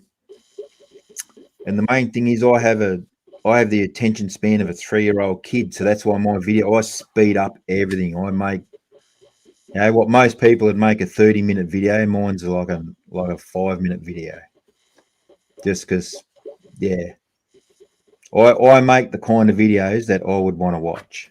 So I try not to make them boring. Yeah, I only make videos about things I know about. And yeah, it's just sharing stuff I do. I'm a fish keeper first. I just make videos about my tanks. I'm not a YouTuber who sets up tanks and then pulls them down ready to make another one next week. It's just, things. Yeah, it's just sharing things I like to do. Well, you're a fantastic fish keeper and a fantastic YouTuber. I mean, your videos are, like everybody's been saying, next level. I mean, you do great, movie quality stuff. It's just beautiful. No, I'd like to get a bit better with the filming, to be honest. Some of it's a bit, like trying to drive the camera. It's very technical. But, I just try and make it interesting. Maybe have a bit of fun, have a joke. Oh, I do. I love the one where you did the underwater scene where you were trimming the plants. I love that one. That was... You guys got to go over and if you've never been to Gil's, check out his channel, go through the playlist. Tell you what, you're going to be entertained. That's my answer to this question here. What people can expect from your channel is you go there, you're going to find excellent information. You're going to find entertainment. You're going to find friendship, and you're also going to find a happiness after you're done watching it, because that's the feeling I get every time I watch one of your videos. Because you're friendly, you're knowledgeable. You can't ask for much more than that. Yep. And my plan is, Jeff, just between you and me and no one else, every video I make from now on, and I've done it in the last few, will feature this somewhere in the video. And you've got to spot it. Here it is. Yep, it'll be in the background. It'll be in there somewhere. I finished that cup. I'm still working on yours. Yep. This is about 3/4 full. I came loaded for bear this time because I didn't want to break and head upstairs for more coffee. So I actually made 3 cups. I got another big mug over here to last me. These are with my sleep schedule, Gil, I mean, this is kind of like my early afternoon for me. Like this is like noontime to most people for me. Yep. Because I'll be up for another almost 12 hours from now. Yes. Well, I've spoken to you at almost lunchtime, my time, which must be god awful time in the middle of the night for you. Oh, I'll stream at 4 o'clock in the morning here, which is what 8 o'clock, 6 o'clock in the PM for you. Yep. Sometimes I've streamed as late as 5:30 in the morning a few times. I start getting tired around 4. Yep. And I'll go to bed and I'll get up around 10, 10:30, maybe 11 if I get a little extra sleep. But yep, and just do it depends all on over. whether the cat's hungry or not. Yeah, we're me and Christine were what you call late owls. We have a late owl stream we do. Yep. Every few weeks, and so that's kind of an interesting thing to do. Let's see here. I do have. Let me see now. I got other questions. Okay. I don't know if you want to answer this one or not, because you don't want to give away any. Maybe you can give a little tidbit. I'll answer it, Jeff. You just ask. What current future projects? Well, I have one tank in the shed, which is going to be like a blackwater biotope sort of tank. And I've got all the stuff to do it, but I'm going to make a background, a DIY background. It's going to be styrofoam and resin, but it's finding the time to do it. And some wood, and I've actually thought about this one, and a bit of planning's gone into it. So it'll be that, and that's the 2-foot one. That's the hole in the top of the rack, and then on that end wall where we're going to have to move my favorite poster, that'll be that's going to be probably a 6 by 3 by 3. Ooh. And that's going to be a biotope tank.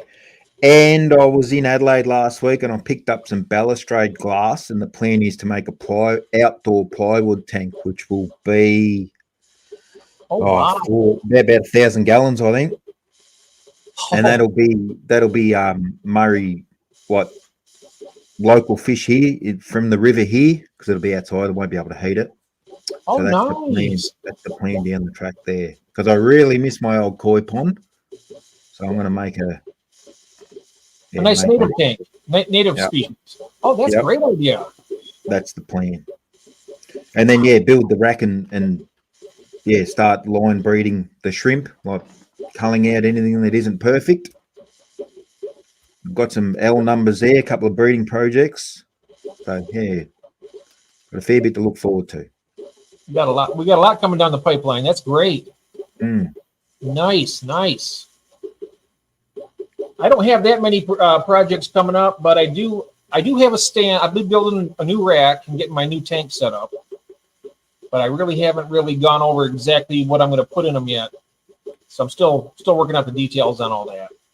Yeah, well, Tommy's going to have it pretty soon.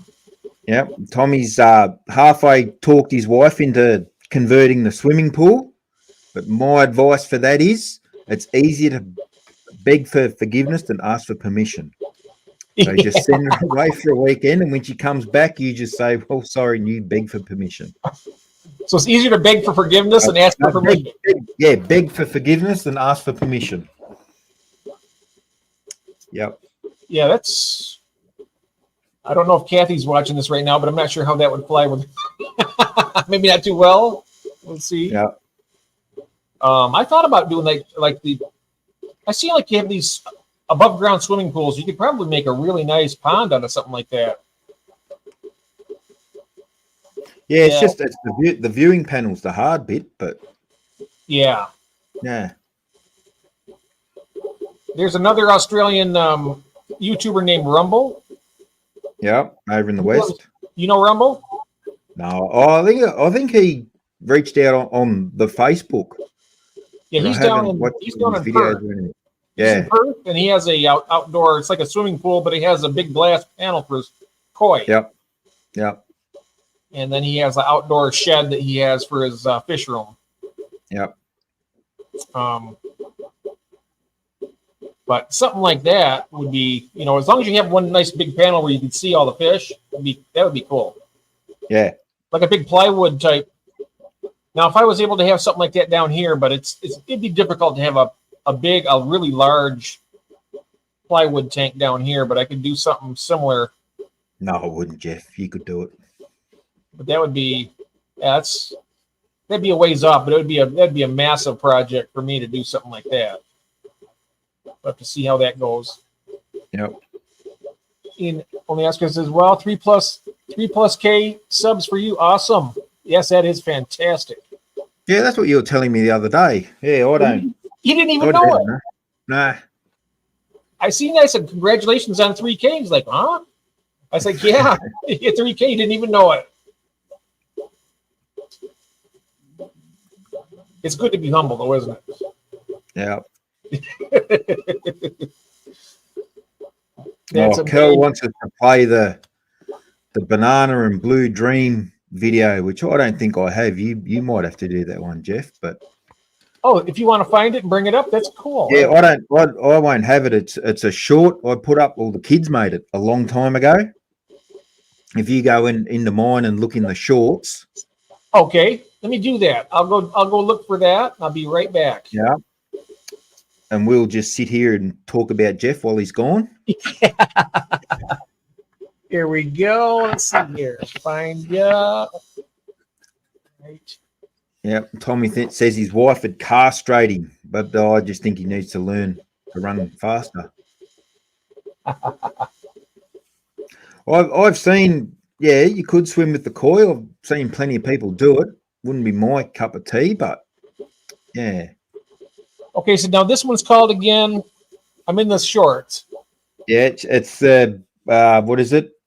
Blue shrimp eat banana or something like that. Oh, right. There it is. I see it right here. Okay. So this is a big shout out to Kel. Yes. Here we go. Pulling this up. Oops. Here we coming back here now. I'm gonna share the screen. Nope. Share the screen. There we are. Share the screen. And there we are. And then I'll start the, I have to go back here, add it to the screen. Just a few little processes to do this. It's not terrible. Let's go ahead and I will start it. We are finding out if our blue shrimp like to eat banana. Here is a banana. First we peel it, then cut a small piece off the end. Now here is our blue shrimp tank. We carefully place the banana slice in the middle. Here comes the first couple of shrimp to check it out. Now it seems the frenzy has begun. After 1 hour, it is hard to even see the banana. After 4 hours, the banana is getting smaller and smaller. After 8 hours, the banana has been completely devoured by the shrimp. I guess you could say that blue shrimp absolutely loves banana. G'day viewers, today we are finding out if our blue shrimp like to eat banana. Here is a banana. First we peel it, then cut a small piece. Jeff. It's just going to keep repeating. Now here is our blue shrimp tank. We carefully place the banana slice in the middle. There we go. All right. That was cool. Yeah, well, watched Marie feeding hers banana leaves. And I said, well, mine have never had banana leaves, but they've had banana. And she said, what, just raw banana? And I told her to go and watch that. And she said, oh, I'm going to go out and buy some now. I feed watermelon to my bristlenose plecos. They love it. A little thin slice I'll put in there of watermelon. They go crazy for it. Yep. They'll have it gone in a matter of about an hour. They'll have it stripped right down to the rind, and they'll continue eating the rind after that. Yeah, well, mine like to eat the outside of a zucchini. Like a lot of people peel them, but mine will eat the skin first. But we've done like mushrooms, pumpkin. Yeah, they eat lots of stuff. And if you've got several bristlenose in there, so if you feed a mushroom, you'll have little white pellets all over the substrate. Then the next day you feed them pumpkin, you'll have little orange ones all over the substrate. Yeah. I've actually got one. I'm going to bring up one of my own shorts here for a second. Yep. That I thought would, let me take myself off the camera here while I do this. That is kind of a cool one. It was when I did it New Year's, just for New Year's, and it was let's see if I can find mine. Oh, there. Okay. Finding myself. It's the story of my life, right? Shorts. Here we go. Now, there it is. Now I'll come back, share the screen. Got you all over it, Jeff. Mr. Technology. Getting it there now. Here we are. This is. So good night, Magnus. He's off to bed. Good night, Magnus. Thank you, my friend. Good to see you. And let's contact me and let me know when the time would be right for you, and we'll do that.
Here. Yeah, they work on that continuously until it was gone. Yep. Yep, I know that June likes Star Trek, so when I did New Year's, here we go. Also, Tara likes Star Trek, and I did that for her as well. Oh yeah, yep. The Princess of Plants herself. Yeah, she loves the Star Trek and plants. Sure do miss her. See, Aquatic Fanatics UK, brilliant. I love a good blackwater tank and have been thinking of having a go at planted blackwater. Oh, that's a good idea. You can do it if it's shallow enough and you get the light down there. Oh yeah, yeah, because it's all about the tannins blocking the light. That's why you struggle with the plants. But black water doesn't mean it has to be black. It can be more of a yellow than a black. Yeah, so I'll be interested to see how he gets on with that. And he's asking, rainbows are native to Australia. They are, yes. I don't keep any because I don't like the shape. That's just me, but. Grace Hopper. Now, I'm not sure exactly what you mean, Kathy, by that. Could you put in the... Did I miss somebody? Is there somebody by the name of Grace Hopper and that I may have missed in the chat? I'm not sure why she put that there. I don't know. You're probably in trouble for something. I'll find out here. Hey Siri, call Kathy. I'm gonna put her on speaker. Put her on the spot. Yep. Let's see how this goes. Kathy? Yeah. It was Gil's quote when he said, ask for forgiveness, not permission. That's Grace Hopper. Oh, Grace Hopper said that. Oh, it's better to ask to beg for forgiveness than to ask for permission. Yeah. That was Grace Hopper that she was talking about. Okay, I was wondering because I didn't know if I might have missed somebody in the chat, honey. I was just going around. I was like, Grace Hopper just out of the blue. I was like, what? She's your hero. Okay. So what is better, Kathy? For me to beg for forgiveness or actually just ask for permission first? No, this is not like, Oh, it doesn't apply to me. Oh, I can do whatever I want. Thank you, honey. I'll talk to you later. Bye. okay, okay. Now you've got that, Jeff. You put this Wow. on a USB. You save that because you might need to show it to the judge one day. I might have to do that. I got this. Will be. We have proof now. Yep. Exhibit A, Your Honor. She said I could do anything I want. Nice. We got it there. Please do the second half of taking her into it. Would love to see that. Talking Right. her into it. Oh yeah. Just do okay. Happy to see you. Hope you are doing well, June. Yep. And I love to see Stubbs when I do my only want to do his koi in it. Oh yeah. We've been talking. I've been trying to instigate a collaboration between Gil and Chris. So I'm pretty good at doing that kind of stuff. Maybe I can get them to come together maybe sometime later this summer or in the fall, possibly. Maybe, I don't know. Let's see what they want to do. Yeah, no, we'll have to do something at some stage. Yeah. I'm a big Yes. fan of his work. I do love Chris's videos. They do make me laugh. As good as you guys are at doing your videos, I know that Chris he prefers basically doing like a premiere where you do a nice video. And while the video's playing, like in the chat here, Yep. everybody you can interact with them. I mean, you can't actually talk to them, but what we're doing. So we're doing like a hybrid. This is kind of a different way of doing it, which I think is pretty cool too. But with a Premiere, you can just type in the chat, and then you can have like a 2-part, or you have it in sections for both of you. You just have them all put together. Let's see here. My wife. Same here. Silver Creek, same here. Just checking out, catching up. I'm not sure how far behind I am here, but I'm looking. I do not think Stubbs sell his koi. You may need to steal them. But he does sell shabunkin goldfish. I know that. He will. I bet if he asked nice, he probably would. I'm not sure if Chris is still watching right now, but if you are, Chris, let us know in the chat. I don't think he'd part with his koi. Oh, yeah. He probably with his koi, he probably wouldn't want to sell them. I see things a little different. I tell my husband, this is what we're doing. He says, yeah. You take charge of the situation, right? And Nathan, Tommy, I want to swim with the Mbuna in Africa. Eee. Yeah. Just make sure you're wearing your suit. They can be nippers. I tell you what, these guys over here, they actually bite my hand if I put it in the tank. Oh, I'm glad you said hand. I thought you were going to say something else then. What's that? When you said wear your suit, nippers. No, nothing else goes in the tank. My hand. Family friendly show, Jeff. Family friendly It's a family friendly show. You better believe it. Yeah. It's called relocating them. Yeah, there it is. Relocating the koi. Boy, yeah.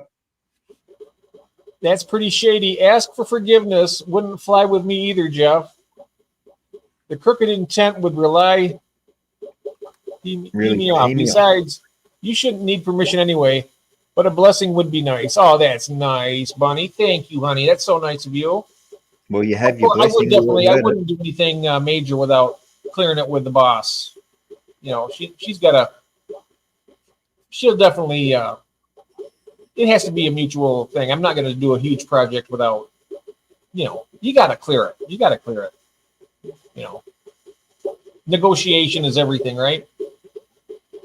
We freeze every year and 0 most of the time. I couldn't do tropicals in it.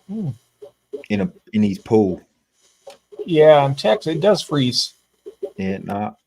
I look forward to seeing Tommy's koi pond swimming pool this time next year. Oh yeah, that's gonna be great. And he'll be able to narrate it with a really high voice because he would have been castrated. So we look forward to that. June says she's fed bananas to her Oscars. Really haven't found much they won't eat, except most pellets. Yeah. It's full of magnesium goodness. You're right. Yeah. Okay. Oh, it's midnight in. Oh, it is. It is midnight. He's going to bed. Yeah, he's in Sweden, so it is getting quite late for everybody. Also in the UK right now, it's what 11:07 now, so it's 5 hours beyond us. Right now, it's 6:07 p.m. here. Have a good night, Magnus. If you're still here, have a very good night. And you like the Star Trek theme? Yes. I love that one. I'm going to do another one this next New Year's Day. I try to do one every New Year's Day, something similar, a nice little short. But I did that one with Star Trek. Yes, I love Star Trek. I watched that show from the beginning, and they love shrimp. Oh yeah, everything loves shrimp food. Yeah, feed it to your snails. They love it. Yeah, snails and blackwater tank. And that's why actually I was talking to Kel yesterday. Because he's getting into shrimp and asking about shrimp friendly fish, and everyone says, "Oh, go your endlers and guppies and things like that," because they won't eat the shrimp. But the problem is, I said with those is they'll eat the shrimp food. They outcompete the shrimp. Because if you drop some shrimp food in, it'll be covered in guppies or endlers or whatever, and all the shrimp can't get in there and get any. So that's why I prefer the ember tetras, because they won't compete with the food once it's on the bottom. That's just my 2 cents there, Jeff. Same thing with the plecos. Throw my pleco wafers in the tanks, the fish will be at it immediately. Yep. So what I do now is when I feed my shrimp and my plecos, I wait till I turn all the lights off and get it dark in the room, and then I'll put the food in. Yep. And the shrimp can forage around for it without the fish eating it all up. And but even guppies will clean it up in the dark. Oh. Yeah. Oh, the guppies will clean up the dark too? Yep. Well, give them a fighting chance anyway to get some of the food without. Yeah, no, that's right. Yeah. Yeah. But when I throw like in the tanks with some of the dwarf cichlids, I throw it in there, and the plecos will want to go and get it, but they'll be covered with fish, so they can't really get to it. So. Yep. But let's see here. We have William Jensen. Hello, William. Welcome in. I'm not sure how far behind. I'm way behind, aren't I? Nathan, you have 17 witnesses. LOL. We all heard it, Jeff. Thanks for the backup. I appreciate that, Nathan. Hello, Matt C. But of course, I will clear it with Kathy, though. I won't do anything big. Everybody's getting You better believe it. Happy wife, happy life. You want to be miserable? Do something wrong. That's all you got to do. Agreed, Bunny. Yep. I can attest to that. I'm getting some text messages. I wonder if that's the. Nope. It's not Kathy. I'm safe. You're safe so far? I'm safe. Well, someone asked me the secret to like a long, happy relationship. And I said, me and the other half, we go out for dinner twice a week, every week. That's the secret. You have a nice bottle of wine and good food and nice conversation twice a week, every week. I go on Tuesdays. She goes out on Thursdays. That's great. Yeah. I woke my cat up. Sorry about that. Yeah. Oh, my cat on my lap. When I laughed, it made him jump. It's okay. Let's see here. I found 2 bags of Star Trek ornaments. I knew I had more. Nice. Oh yeah, Christine likes that. You go out on Tuesdays and she goes out on Thursday. Yep. Yep. We sleep in separate beds. Mine's in Merbean, hers is in Mildura. Nice. Well, we are now at 2.5 hours. I think we'll go ahead and call it here. Gil, what do you think? Do you want to It's up to you, mate. It's up to you. I'm on holidays. All right. Well, I'm good for anything actually. I'm just checking here. I'm good. I'm not sure if anybody else has any more questions or anything, because I've asked all my questions pretty much, and I've enjoyed everything so far. So I'm going to just see what the chat says here and see Yeah, ask people if they want to see any other footage of tanks or anything. Yeah, if anybody wants to see anything else, just let us know in the chat, and we can pull something up.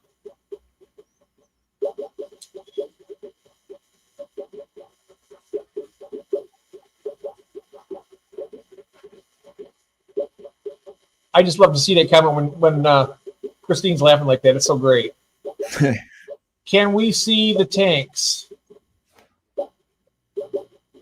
Well, the lights are off still in your fish room, right? So yeah, and I can't go on, or they're probably on by now. But which tanks, mate? We'll put the footage up.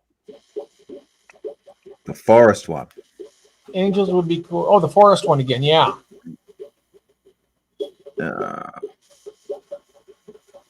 Video file. Try that one. All right, Jeff. Here we go. Shoot.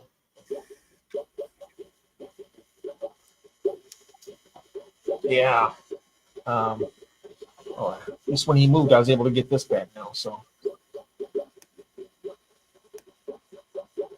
that is just peaceful, you know. I was saying to someone the other day that rock one, it all looks nice and pretty and stuff to look at, but this is the kind of tank you sit in. The more you look, the more you see. Especially all the little things moving around and all the different plants, and spend a lot of time sitting. You got to look at all the nooks and crannies there too, because there's something moving. Yeah. All around. Yep. Oh yeah, we're getting some. I think it's the first that William has seen it. Yeah, that is very nice. It's a beautiful tank. And June was asking to see angelfish also.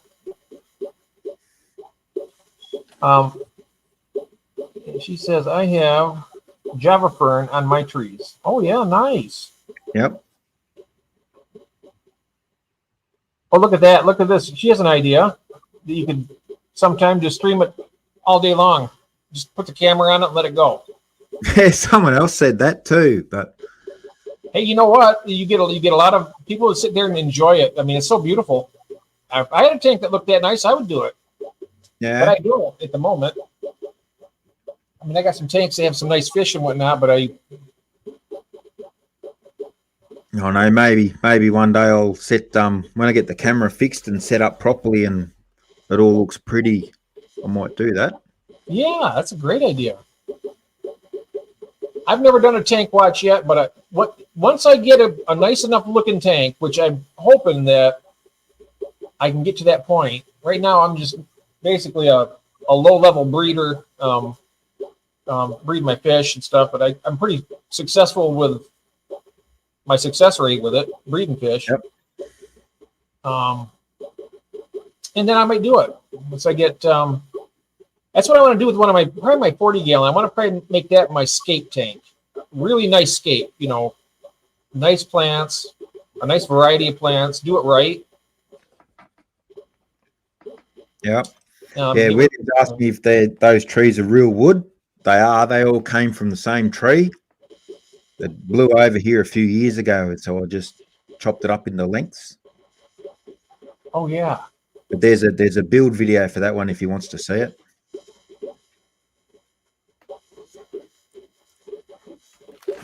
I had the same difficulty with my Java fern when I first got it, but it came back and it's really nice and green. What I found with Java fern, and this is a tip I got from the great Java farmer from down under himself, Colin from Aussie Aquatic, and it's trace elements. And you don't go and buy fish tank stuff. It's from the hardware store. It's a powder that you mix up to pour on your trees. and it has really, my Java fern has all taken off since I've been using that.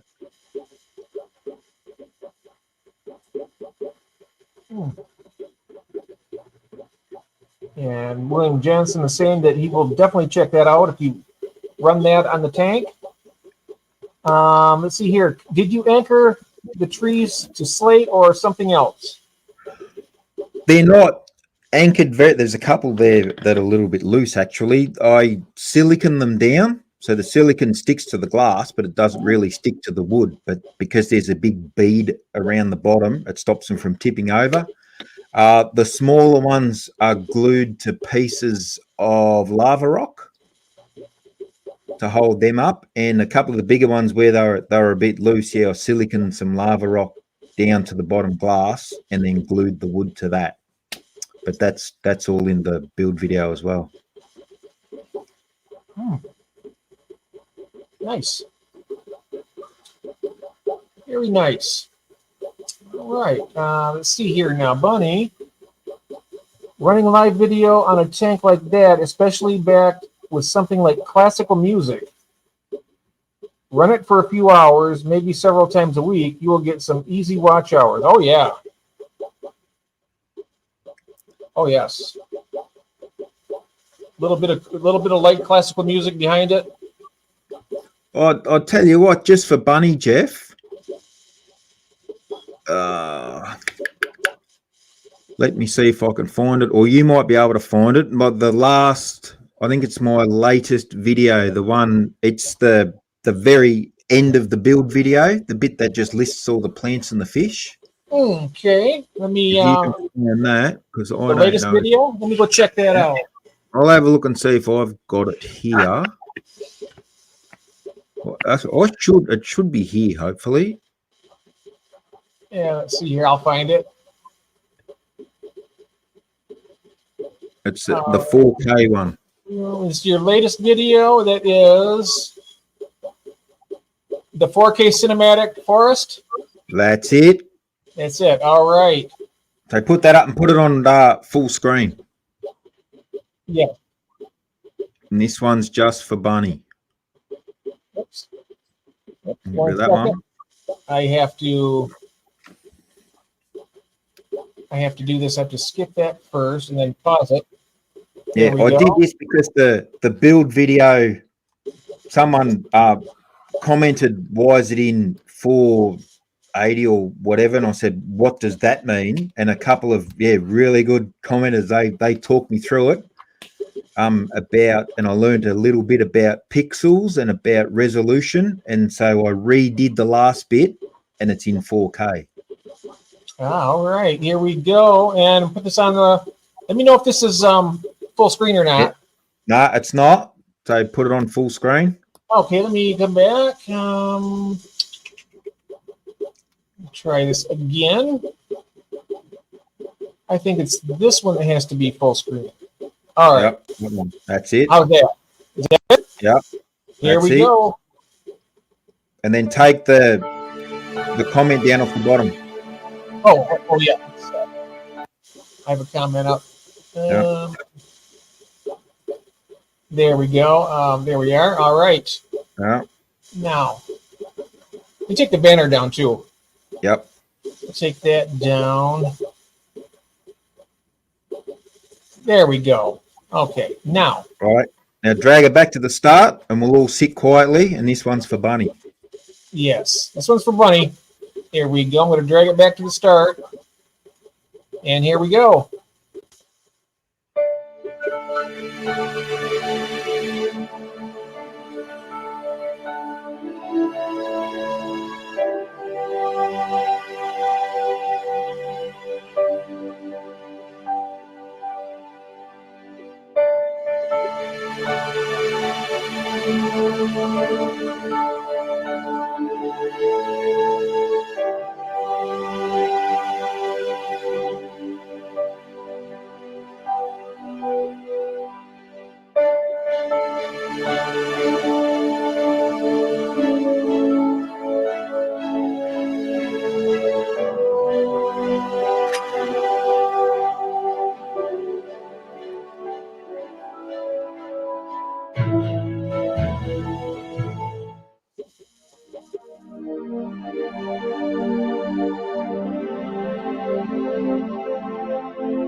Beautiful.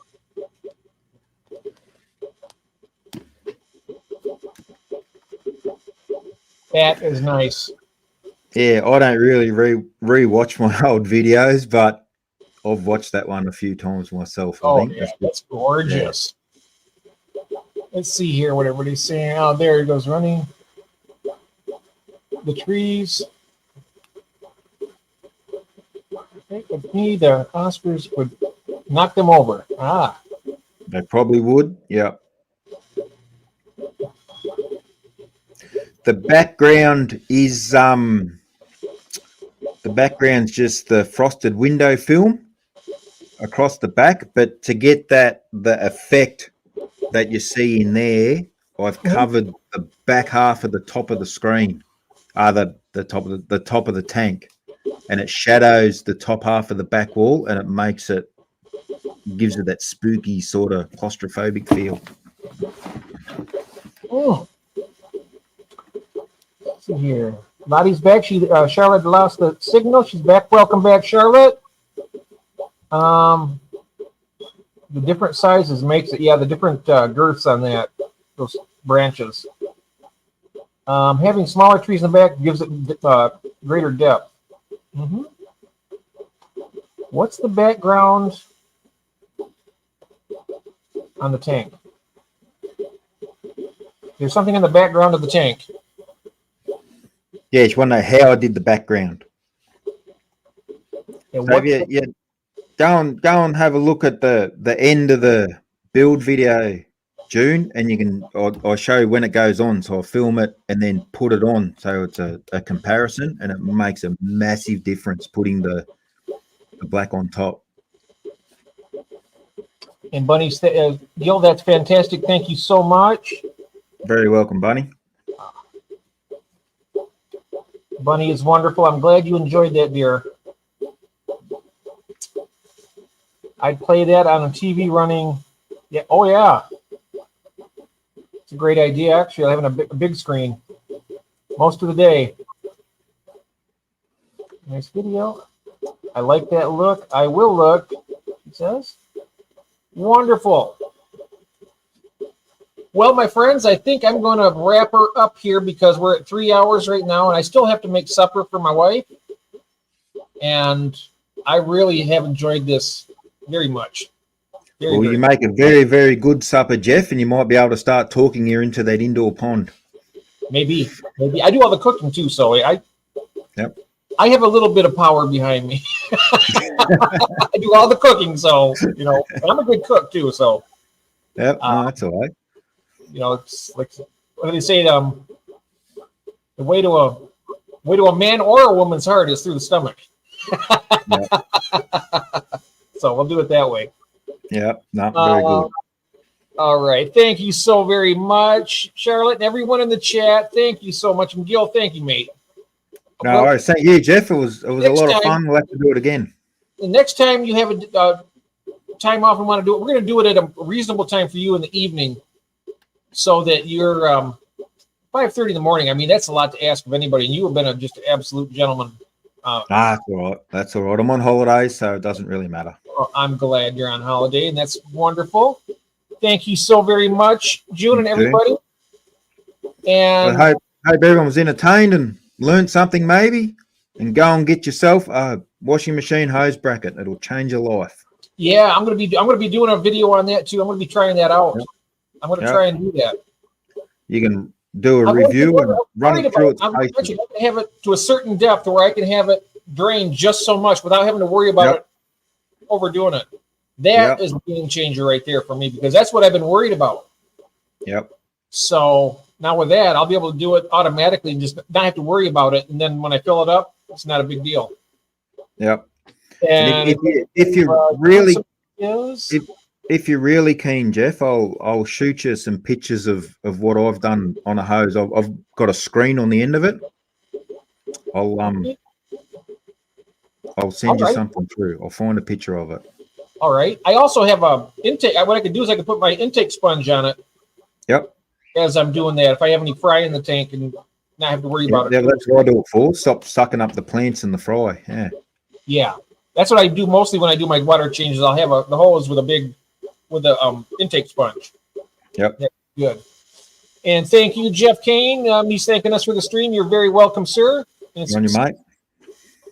really enjoyed it. Really enjoyed this very much. And it's been a very it's a whole new different type of live stream we've done today. I've never done it this way where I've actually had people bring the videos and add them in there, but I think it's really nice. Fun way of doing it. Yep. Thank you, Bunny, very much. I enjoyed so much. Always so nice meeting you, Gil. Have a wonderful day and night. You too, Bunny. You too, mate. Have a very wonderful night, dear. And you take good care, and we'll see you soon, hopefully. And thank you all very much for being here. Stream Elements has just brought that up. Thank you very much.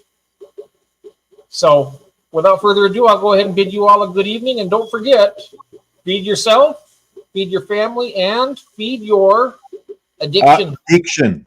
Feed your addictions, you bet.